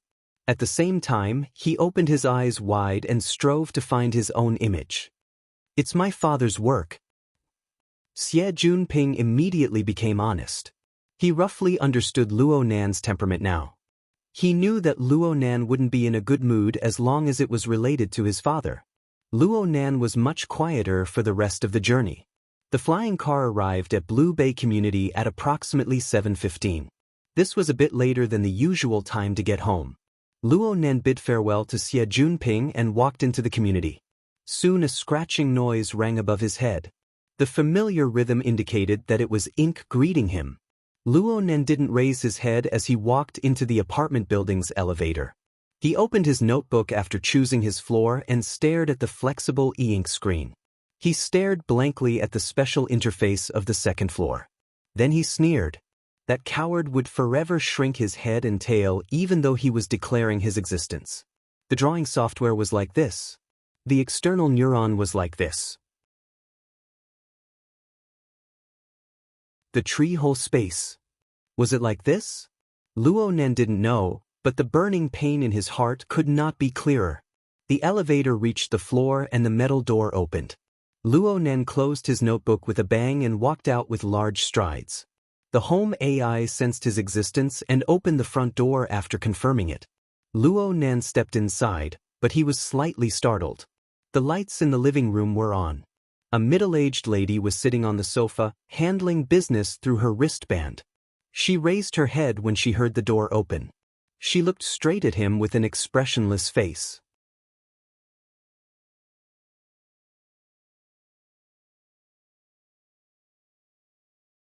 Chapter 59. Genius 1 second. Remember if you want to go? Sure, Net provides you with wonderful novels to read. Luo Nan immediately stood at attention. Aunt. The middle-aged lady on the sofa was Luo Nan's aunt, Luo Shuqing. She was small and thin, with a plain face and a quiet and serious temperament. Luo Nan hung his head as usual in front of this elder. Auntie, you came from so far away? There's someone who just won't budge no matter how much I ask. So, I came over to pay my respects. Mrs. Luo Shuqing's poisonous tongue was as sharp as ever. It immediately made Luo Nan speechless. It was only then that he realized why it was so easy to pass the inspection last night. His aunt had probably already made up her mind to come here for a surprise inspection. Well, that was my aunt's style. Luo Shuqing looked at her watch and stood up. Let's go. Your uncle has already prepared dinner and is waiting for us. She didn't give Luo Nan any chance to object. Luo Nan still wanted to struggle a bit. There's no need to go through so much trouble. Since you know it's troublesome, don't go looking for trouble. Luo Shuqing walked to Luo Nan's side. She was a head shorter than her skinny nephew, but her imposing manner was a head higher. These are extraordinary times. You're extremely daring. You live in a high-rise apartment and aren't afraid of the building collapsing. But your uncle and I are old. We're scared witless. We're counting on you to go back and look after us. Luo Nan gaped, but he discovered that he didn't have the strength to argue. He really didn't have the strength. He had been working nonstop for 40 hours, and he hadn't closed his eyes once during this time. He faced the burning wraith, the burner, the ability users, and the secrets of the external neuron and gear. Countless information poured in and burst forth, and there was also the intense washing of emotions due to his mother and coward. He had practically overdrafted all of his energy. At this moment, he felt as if he had just returned home after a long and arduous march. Then, in the face of his aunt, who had always treated him as her own daughter, in the face of a rare family member who could completely relax, why should he argue and torment himself? In a moment of stupefaction, Luo Shuqing had already forcefully pulled Luo Nan's shoulder to face the door. Everyone, time is precious. Let's go. The familiar, unyielding, and affectionate action made the corner of Luo Nan's mouth twitch. He wanted to reveal a smile and announce his failure in front of his aunt. This was his usual routine, and it was what made his aunt most proud of him. Love go small say net chu, but halfway through he couldn't go any further. Because at this moment, the fatigue, hardship, pressure, and most importantly, the uncontrollable complex emotions that had accumulated over the past 2 days all rushed to his head, roaring as he searched for an opportunity to vent them. It seemed that any slight tug on the facial nerves would cause the fragile dam to collapse, and everything would flow out. There was an instant when Luo Nan even wanted to drag his aunt back to school. He wanted to point out gear and the tree hole for her to see. He wanted to ask her if she felt the same way he did. However, when he thought about how his aunt knew almost nothing about his mother, this impulse disappeared. Some things were destined to be shouldered by oneself. No one would be able to fully accept and understand your feelings. The fact that he was able to tell Xie Junping so much today was already a sign of him losing control of his emotions. It would be difficult for him to do so again. 100 thoughts crossed Luo Nan's mind. In the end, Luo Nan just slightly raised his head to avoid letting his aunt see the sorry appearance of him losing control of his facial expression. But how to resolve this extremely unnatural movement was beyond his ability. Just as he was feeling awkward, his wristband vibrated. Luo Nan turned around in practically an instant, his back facing his aunt. He took a deep breath before connecting to his wristband. A half-familiar yet half-familiar voice immediately transmitted over, "Hey handsome, wanna meet?" "What's up?" Luo Nan already saw that it was Zhang Yingying's number. He didn't have the strength to tangle with this overly lively woman with words, but the hoarseness of his voice shocked him the instant he opened his mouth. Afraid that his aunt would hear something strange, Luo Nan walked a few steps into the house. Zhang Yingying was quite sharp. She could hear that Luo Nan's state was a bit off. She asked curiously, "Are you sleeping? Where are you?" Luo Nan adjusted his voice and did his best to use short and clear words. "At home." "I think so too. But your heart is quite big. You haven't received a notice of the entrance exam all day. You don't even know to call and ask?" How could Luo Nan say that he had completely forgotten about this matter? "I give it to you. Where did the initiative of the job seeker this morning go?" "I still remember even now. Teacher, I want to be a staff member." The young girl pinched her throat, fabricating words that Luo Nan had never said before. Luo Nan actually laughed. Far too many things had happened today. From Luo Nan's perspective, each matter was heavier than the last. His thoughts had already been forced into a very narrow region. Zhang Yingying's jesting brought it up made his mind much clearer. The Professional Ability User Society. Okay, the Explorers Society was a platform that he had to fight for no matter what. Right now he didn't have the extra strength to go and think about things that had already happened. He didn't have any hope of becoming emotional and fretful. He asked, "It's starting? But hurry back right now. Your main examiner is about to arrive at the large living area outside of Acumen College, the Limestone Water Village pub. I'll explain the specifics to you when you arrive. I feel that your chance has come." Limestone Water Village pub? Could this call have come 20 minutes earlier? Luo Nan was speechless for a time, but he didn't say much. After all, this phone call gave him an excellent reason. He hung up and his mood more or less calmed down. He turned around and wanted to speak to his aunt. But he never expected to meet Mrs. Luo Shuqing's curious gaze. "You're going out?" "A date." Luo Nan immediately shrunk back. "Then what is it?" Luo Shuqing didn't let him off. "It's a gathering." "A gathering? Limestone Water Village pub? I remember that it's near your school. Why don't you just go there?" "Didn't I forget?" Luo Nan was struggling to deal with this when he suddenly remembered something. It seemed that Shui Lei's girlfriend had mentioned this afternoon. He operated his wristband on the spot and sure enough, he received an invitation from the Acumen Mutual Assistance Association in his mailbox. Coincidentally, the Acumen Mutual Assistance Association's gathering location was also the Limestone Water Village pub. Of course, the meeting time had already passed, but it didn't affect him taking the blame. Luo Nan showed the email to his aunt. "This is the school's Mutual Assistance Association activity. It's a very formal cold dinner party." Mutual Assistance Association. Why are you interested in it? Luo Shuqing understood her child's temperament the best. With his introverted and autistic personality, how could he be interested in this kind of social gathering? Luo Nan took out a ready-made reason. The school's societies are very exclusive. It would be very troublesome without a senior to lead the way. I still haven't joined a society yet. I'm afraid of getting my points deducted, so... You didn't pass the Mystic Arts Research Society test. Did you take the initiative to go to the Mutual Assistance Association?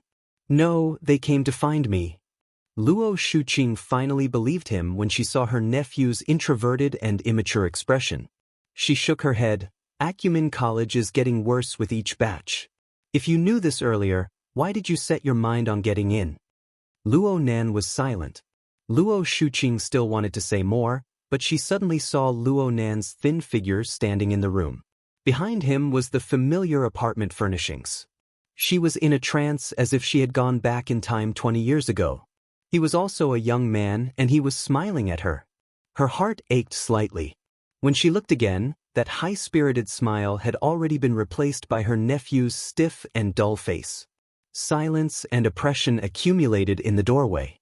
Luo Nan thought that his reason had failed, but his face went slightly cold. It was his aunt's palm.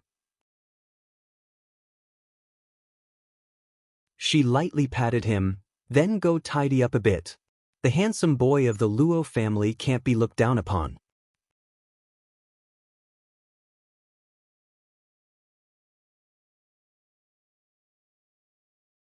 Chapter 60. Genius 1 second. Remember if you want to go? Sure, Net provides you with wonderful novels to read. Luo Nan raised his head in astonishment and met his aunt's eyes. This strong woman, who was a department head in a multinational company, was frowning. "Don't tell me you want to wear your school uniform to the gathering?" No, I'm going to wash my face." How could Luo Nan not know that he had passed the test? He ran into the house in a hurry. During this time, he took the time to glance at the study. The large black leather box on the desk was very eye-catching, but there were no signs of it being moved, which made him heave a sigh of relief. Luo Nan quickly changed into casual clothes and came out. Luo Shuqing was actually a little dissatisfied with his appearance. He was clearly going to attend a gathering, but he still brought an old-fashioned notebook, as if he was going to take notes of a meeting. What was going on? In the end, she didn't point it out. She just said, "Let's go." Then she left first. Clearly, she was going to send Luo Nan to the gathering location. Luo Nan was already used to his aunt's forceful style. He was a well-behaved and obedient child. The 20-minute drive to the gathering place was destined to be full of struggles. Luo Nan's lackluster high school life had lasted less than a month. He had practically been asked about everything. The emphasis was placed on his relationships with his classmates. This caused Luo Nan, whose domain was practically blank, to be in quite a sorry state. They made it to the Limestone Water Village pub with great difficulty. Luo Shuqing was like the most dutiful of chauffeurs. She directly drove the flying car to the lobby and indicated that Luo Nan could get off. At the same time, her sharp eyes swept the lobby of the hotel. Luo Nan knew what his aunt was thinking, but he didn't have a single method to deal with it. He could only pray a few times in his heart, open the door, get off the car, and enter the lobby. Perhaps his luck had taken a turn for the better, but Luo Nan really did discover the sign-in area of the interactive meeting in a corner of the hall according to the hint of the invitation email. Even though there was no one on duty there, the electronic sign-in screen was still there. Luo Nan was able to find his name without a hitch. When he finished signing, his aunt's call came. "Don't stay out too late. Call me when the party is over." Luo Nan let out a sigh of relief when Luo Shuqing's flying car drove away outside the hotel. He glanced at the number of people who had signed in. There were actually more than 1,000 people. In Acumen College, due to the existence of the upper limit of society members, no society would have this kind of scale. Only an inter-society sorority could pull out such a grand display. Since there were so many people, one more or one less wouldn't make a difference. He didn't have to run over halfway and attract unwanted attention. However, Zhang Yingying was really unreliable. From the tone of the phone, it sounded like she had been waiting in the hotel for a long time. But where was she now? Luo Nan was about to contact her again, but before he could even dial out the number, he heard laughter coming from behind him. "Nanster, I thought you weren't coming." As he spoke, the sturdy Xue Lei strode over. Beside him was his girlfriend, Qin Xiaolin. Both of them were tall and had long legs. In just a few steps, they had already reached the front. Luo Nan hastily ended the call. He felt awkward and baffled. Weren't these two people too well informed? He had only signed his name. If it was only Xue Lei, it would be easy to handle. But facing Qin Xiaolin, Luo Nan still needed to be courteous. "Apologies, Senior Sister Qin. I was busy, so I came late." Chen Xiaolin pursed her lips into a smile. "Leicester, and I didn't think you would come. I was shocked to see the message on the sign-in screen." Luo Nan didn't know how to respond for a time. Chen Xiaolin seemed to have drunk a bit of alcohol. Her cheeks were slightly red and she spoke quite straightforwardly, "But it's good that Junior could come. You're giving me face. After all, your sign-in counts as my performance." Having spoken to this point, Luo Nan naturally couldn't say that he didn't want to come. He actually wanted to leave. He could only follow the two of them to the banquet hall. It was just as Chen Xiaolin said. The cold dinner this time was very formal. There was a big shot from the student council who pulled in sponsors. They reserved the number 1 banquet hall of the hotel. The scene was extremely grand. Number 1 banquet hall was on the 27th floor. There were no unused elevators in the hall, so the three of them chatted as they waited. Chen Xiaolin talked about the matter of the society in a few words. This was also the reason why she invited Luo Nan to participate in the banquet. "I've already found people related to the matter of the society. I'll bring you and Leicester to meet them later. Do your best to pick one that is more to your liking. Leicester, don't say that the society is boring. There are no credits." Luo Nan had no choice but to open his mouth. "Senior sister, the matter regarding the society actually..." Qin Xiaolin frowned. "You did it ahead of time?" Luo Nan nodded in agreement. "Li Mingde did it?" Chen Xiaolin's face flushed red again. This time it wasn't just because she was drunk, but because she was angry. "Junior, I've already mentioned it to you. The matter of the society is too complicated. It's not what you think it is. Do you know where Li Mingde is right now? He's in this hotel. He's being entertained in a private room. Even if you have to go through him, do you think it's more effective in his office or here?" "She's drunk," Xue Lei first reminded Luo Nan in a low voice.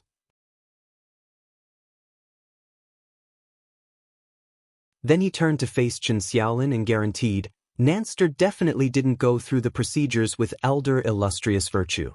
I can testify to this." Elder Illustrious Virtue was quite angry at the time. Luo Nan could see Chen Xiaolin's state. He wasn't angry, but he found it strange that Xue Lei didn't explain the matter clearly to Chen Xiaolin. I asked Xue Lei in a whisper, and he shrugged. "Isn't there that Senior Xie? He has a lot of connections there, and I'm not good with words." Luo Nan immediately understood that this sturdy young man of the same age with rough lines actually had quite a plan in mind. He was absolutely not a boorish fellow who couldn't even keep his mouth shut. "What are you guys talking about?" Qin Xiaolin frowned and stared at them. At this time, she was tipsy and looked charmingly naive. Luo Nan and Xue Lei raised their heads together. They were just about to explain when the elevator door opened and a dozen or so people walked out. It looked like the atmosphere was pretty good. Their laughter was loud and clear. Xue Lei wasn't interested in these things. He blocked the elevator door and let Qin Xiaolin and Luo Nan get in. Unexpectedly, Qin Xiaolin pulled him back. "Wait, huh? You see that person? He just came out of the elevator. The youngest one. I just told you about him. He's the vice president of the student council, Chen Wei. He's the president of the Mutual Assistance Society. He's my immediate superior." Luo Nan and Xue Lei both looked over.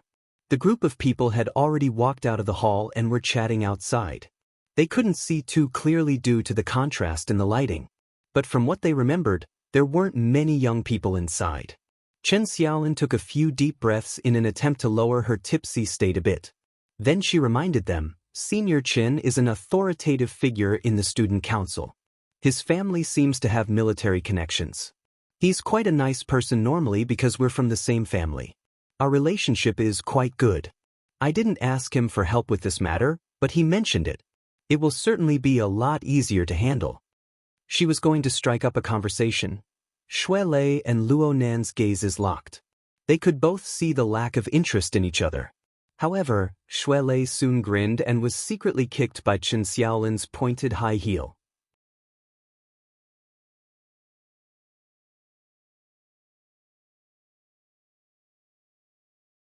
Chapter 61. Genius 1 second. Remember if you want to go?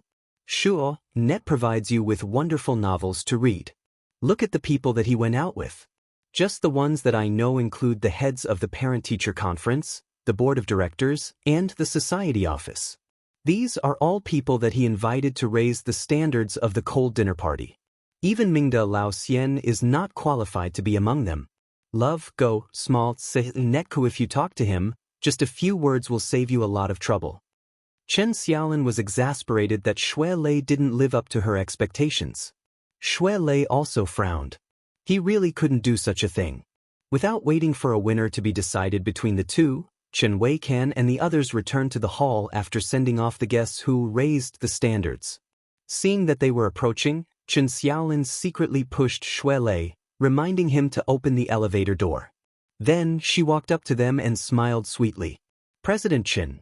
On the other side, Chen Xiaolin greeted the higher-ups of the Mutual Assistance Association one by one.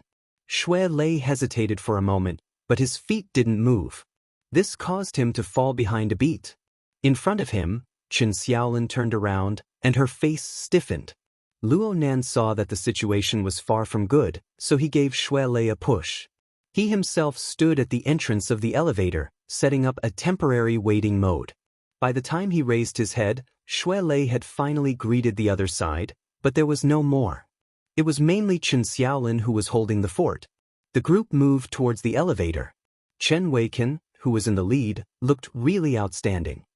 He was tall and not particularly handsome, but his smile was gentle and a little distant. He also greeted Chen Xiaolin and Xue Lei without lacking in etiquette, but his footsteps did not stop as he headed straight for the elevator. Clearly, he was the kind of person who would make others match his pace. He was a rather domineering character. In comparison, Luo Nan felt that he, who was standing at the entrance of the elevator, was quite like a doorman. Just as they reached the middle of the lobby, another group of people entered the hotel. The one in the lead was a woman in professional attire. She was carrying a rather retro folder and walking in a hurry. At first glance, she looked like a white-collar worker. Behind her were 4 rather capable and strong men, who were also in a hurry. This group of people was much faster than Chen Weisan's group, especially the white-collared woman in front of him. Her figure was definitely more than 1.7 meters, and she wore a pair of high-heeled shoes that were more than 5 centimeters high.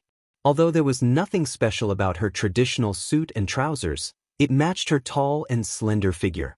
Especially her long legs, under the slim trousers. The lines were beautiful. It was simply soul-stirring. Chen Xiaolin was already a tall and thin beauty, but she was still half a head shorter than the white-collared woman. This was most obvious when the two of them passed each other. Although the white-collared woman had an amazing model body, her steps were not cat-like. The distance between her steps was large, and she moved forward in a straight line. Even the 4 strong men behind her had a hard time following.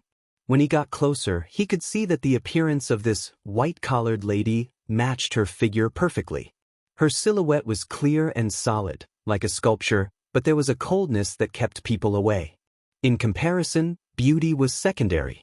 At this moment, she was frowning as if she was thinking about something. She walked into the elevator and ignored everyone else. A few strong men followed behind him, and in the blink of an eye, they filled up half of the elevator. Well, Luonan had really become a doorman now. Chen Weiken was a bit stupefied when the white-collared woman walked by like the wind. Only when he saw the face of the white-collared woman through the lights of the elevator did he wake up from a dream. He called out in a probing manner, Sister Fong?" The white-collared woman slightly raised her head. Her gaze swept over Chen Weisan's face, and her frown deepened. Clearly, she did not recognize who he was. Chen Weiken was certain of his own guess. He hurried 2 steps forward and laughed. "Hello, Sister Fong. I'm Chen Weiken. My father is the Deputy Chief of Staff of the Xia City Closed Defense Army, Chen Hanxing." He strode into the elevator, and his subordinates behind him, Chen Xiaolin, Shuelei, and the others naturally followed him in. It was a grandiose and imposing scene. The white-collared woman's gaze swept across everyone's faces at this time. It was impossible to tell whether she was happy or angry, but Chen Weiken thought of a certain rumor. His heart suddenly jumped, and he turned his hand to block the elevator door, blocking everyone behind him. His forearm touched something at this time, but he was disinclined to pay attention to it. He turned his body to the side and didn't explain. He just said in a low voice, "You guys go next." He pressed the button to close the elevator door as he spoke, blocking the others outside. See me? Luonan could clearly hear Shuelei's cursing. Then he saw Shuelei come over with a dark expression. He wanted to press the elevator button, but there were 2 people in between. It took a bit of time, and by the time he arrived, the elevator had already gone up. He was a step too late no matter what. He looked at Chen Xiaolin again, and she was covering her chest with her hand. Chen Weiken had just extended his hand to block people, but he had bumped into her chest. This was a very disrespectful behavior. Of course, the elevator clearly could fit, but it was forcefully cut in 2. This kind of behavior was even more arrogant. Shuelei was a simple and honest person, but this didn't mean that he didn't have a temper. He didn't grab Chen Weiken, and his eyes glared at the higher-ups of the Mutual Assistance Society. His expression was quite unfriendly. If his tongue was handy, he would have started cursing right now. Those who were able to mix their way to the higher-ups of the Mutual Assistance Society, this sort of cross-society friendship society, were all shrewd people. They had a deeper understanding of Chen Weiken. Even though they felt uncomfortable in their hearts, they still had to protect the president's face, and at the same time, their own face. Someone immediately laughed. Maybe it's some big sponsor.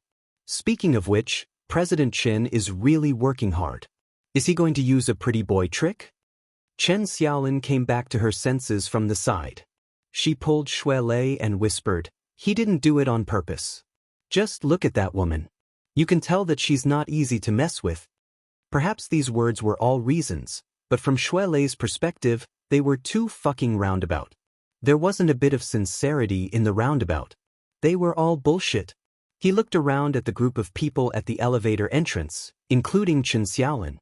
His breathing grew heavier, and it was clear that the rage in his heart was rising. Luonan was just about to step forward when he saw the situation, but then he felt his arms sink. Then a laughing voice entered his ear, "What a rude fellow. You actually didn't wait at the door. Luckily my eyes are sharp. I nearly missed you." Zhang Yingying had arrived. Luo Nan turned his head and saw that this young female lawyer had already changed into a completely different attire than when she was on the warship. A denim jacket paired with a short skirt revealed her snow-white long legs. She wore leggings and open-toed Roman shoes. It was almost summer attire, and she radiated with vitality. Zhang Yingying's sudden insertion actually eased the tense atmosphere a bit. Chen Xiaolin could feel her boyfriend's rage as well as his clearly damaged self-esteem. But she didn't know how to console him for a time. She could dispel Shui Lei's rage without provoking the group of people in the Mutual Assistance Society. She could only try to divert his attention. She first pulled on Shui Lei's stiff arm. Her posture was exactly the same as Luo Nan and Zhang Yingying's. She forced a smile and greeted him. "Nanster, is this your girlfriend?" Luo Nan was just about to shake his head when Zhang Yingying giggled to the side as she responded, "Hello everyone. I'm one of Luo Nan's pursuers. Just call me Yingying."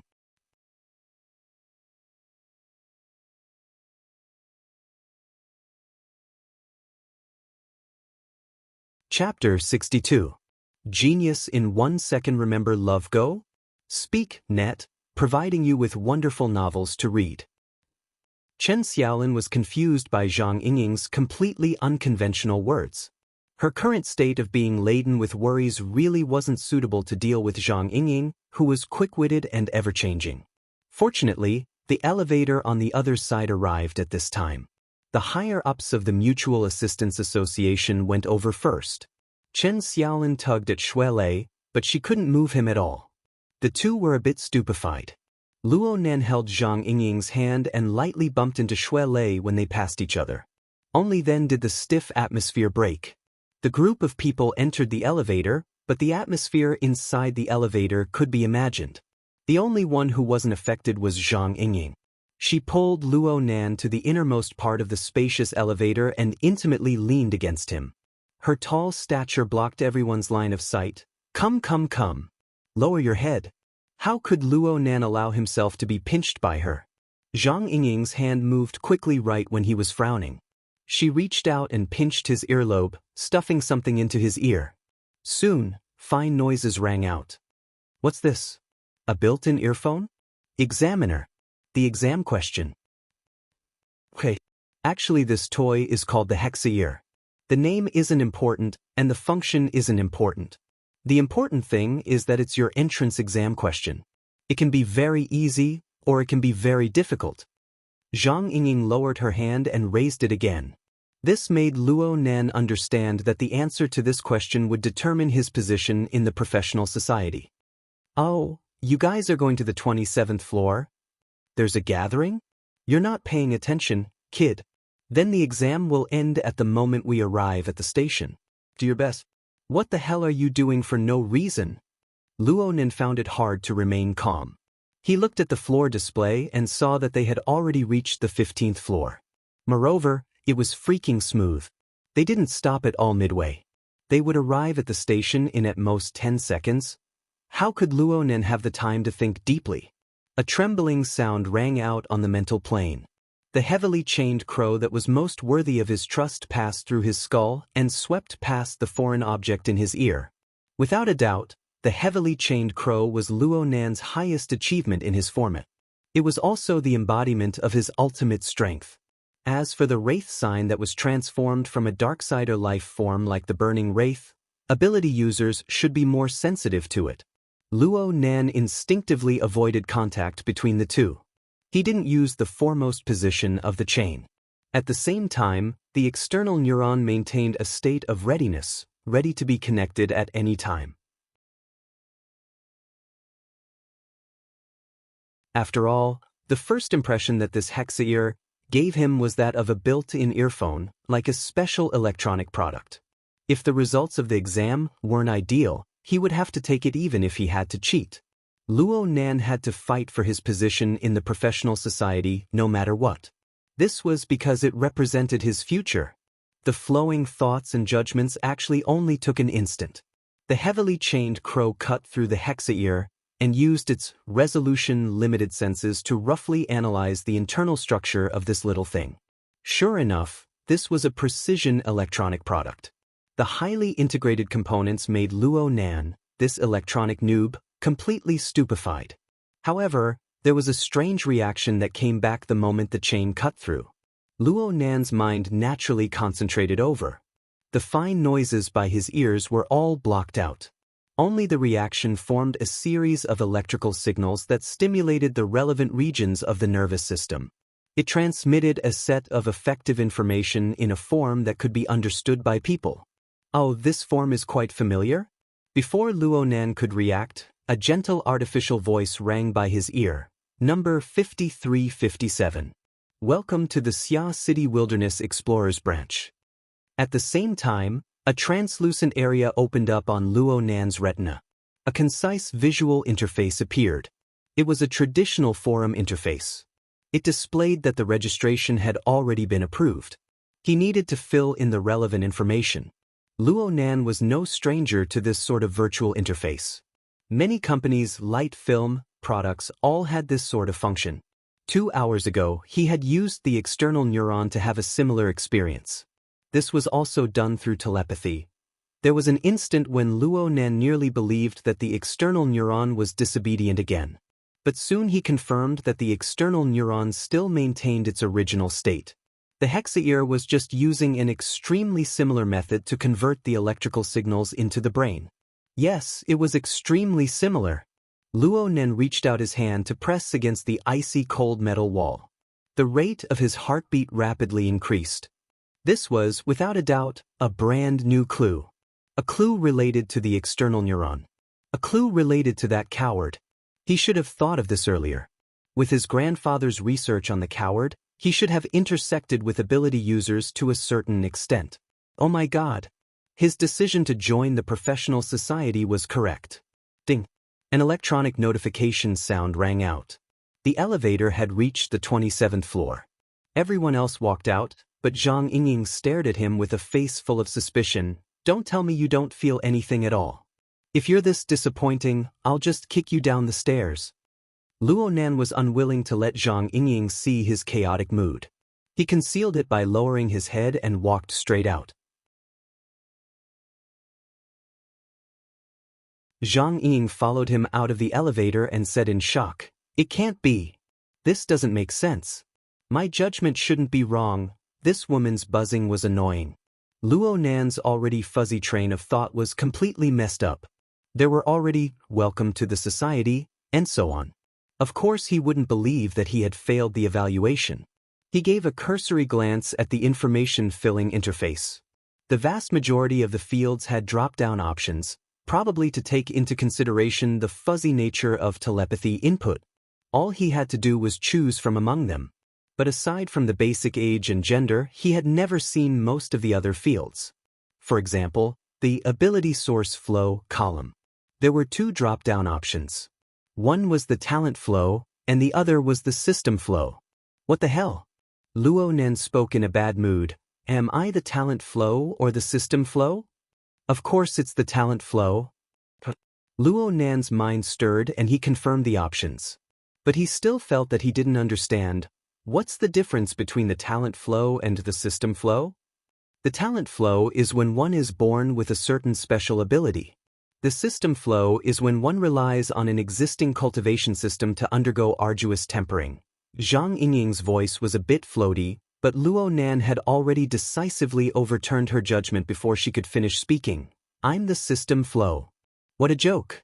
If he chose the talent flow, then wouldn't his grandfather's decades of research and his 5 years of hard work be completely negated? His mind stirred again and he had already changed the options on the data. But before he could ask his next question, his neck suddenly tightened. Zhang Yingying had actually tightly strangled him from behind. At the same time, the young woman's energetic body pressed tightly against him, causing him to sway violently. You saw the interface, right? You're filling out the form, right? You still haven't awakened, right? A precision-oriented mental strengthening. This is going to defy the natural order. Luo Nan nearly fainted from Zhang Yingying's stranglehold. His brain was already a mush.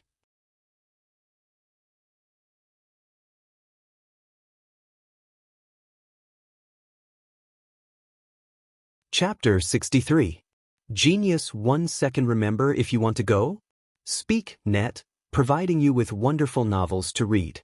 Zhang Yingying disregarded the situation and caused a ruckus. Of course, it was very eye-catching. Shui Lei and the others, who were about to enter the banquet venue, turned their heads one after another. They couldn't hear what Zhang Yingying was saying, but they were all dumbfounded when they saw this scene. Luo Nan was strangled by Zhang Yingying, unable to make any movements. Zhang Yingying smiled and waved her hand to the front, strangling Luo Nan to a corner. Shui Lei and the others could only assume that the young couple had some private things to say. They glanced at each other, shook their heads, and entered the venue. After this interruption, the stiff atmosphere between Chen Xiaolin and Shui Lei continued to ease. The two found an opening and went to the other side to talk. Let go! Luo Nan was strangled by the neck and forcibly kidnapped by a woman, and he didn't even have the strength to fight back. Luo Nan's self-esteem suffered a serious injury. He was truly a bit annoyed.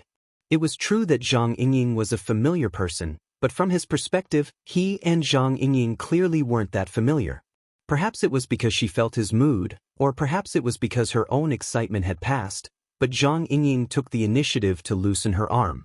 She recovered her cheerful appearance and pressed down on Luo Nan's chest before he flipped out. I'm worried that you haven't figured out the situation yet.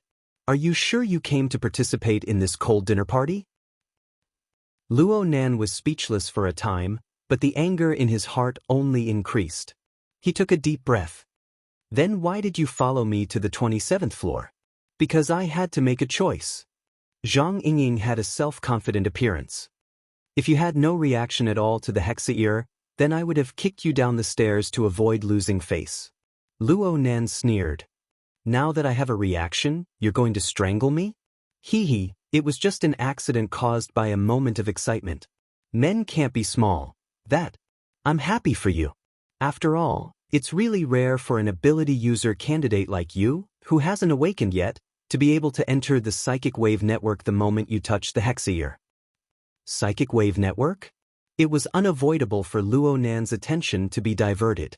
Frankly speaking, Zhang Yingying's previous appearance of shouting and wrangling gave him a bit of an idea. Zhang Yingying asked him back, what do you think the hexa-ear is? A special electronic device. Bingo! Hexa-ear is a psychic tool made by President Ouyang of the branch. Don't complain, Mr. President has always been weak at naming things. Zhang Yingying giggled as she sold out another person. I won't explain the concept to you. I'll let the president talk to you personally later.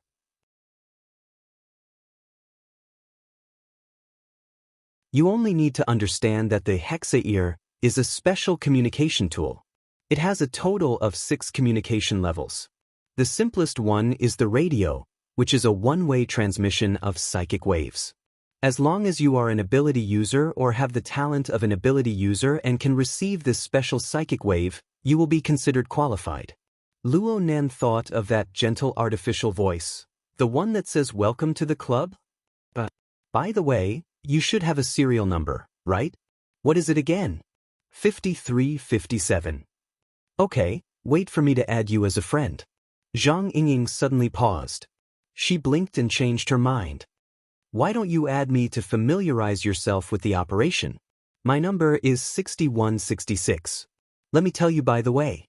The next 2 communication levels are the television and the computer. The television is a one-way transmission of signals. It tests the ability user's mental senses and materialization abilities. We call it synesthesia. You are a precision type of mental enhancement. You have an advantage in this aspect.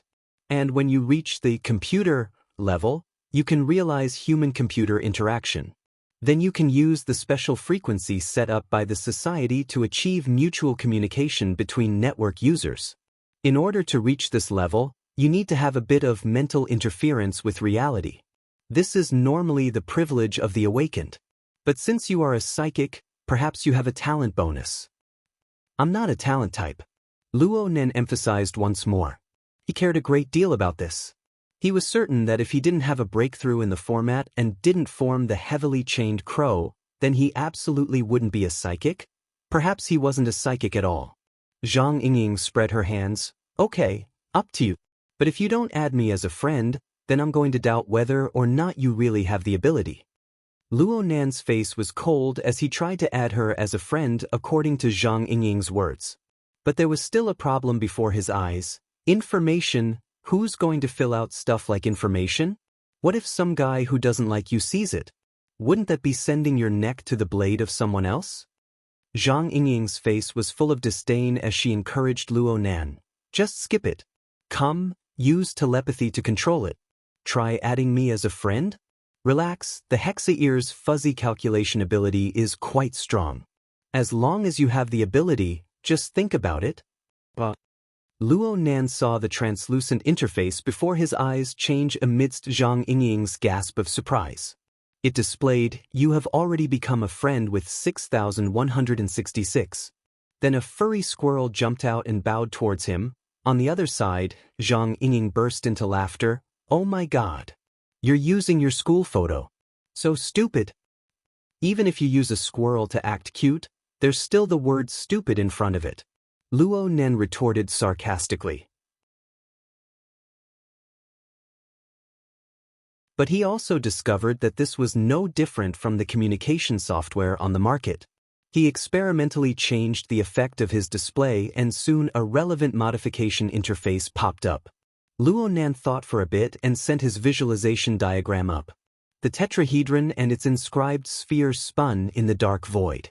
It gave off a rather mysterious and serene feeling. Luo Nan had never considered this diagram to be some sort of secret that couldn't be announced. On the contrary, he wanted to publicize this diagram to as many people as possible, as well as the various theories related to it belonging to his grandfather. It was just that Luo Nan's understanding of the marvels within was far too lacking. He simply didn't have the qualifications to preach it. But as long as he had the chance, he would be happy to let more people have a deeper understanding of the diagram. As Luo Nan's good friend, Zhang Yingying naturally saw this change in the first instance. She mumbled, "Old pedant," but didn't say anything. Luo Nan was still pondering over the deeper usage of the Hexa-Ear. After all, Zhang Yingying had said that it had a total of 6 application levels. She had only talked about 3 before. What were the last 3? But a notification sound rang out before he could ask in detail. A friend request popped up on his Retina interface. He had just entered the network. Where did this friend request come from? He swept a glance at the number and saw that it was displayed as 5156. Of course, he couldn't see anything from this. He could only ask Zhang Yingying, "Who's 5156? 5156. Zhang Yingying blinked her eyes. It seemed that she confirmed it with her own Hexa-Ear. Finally, she made an expression of sudden realization. It's the secretary assigned to you. The society has always treated its members very well. It would be strange if I believed you. Luo Nan cast a glance at Zhang Yingying. In the end, he still added 5,156 as a friend.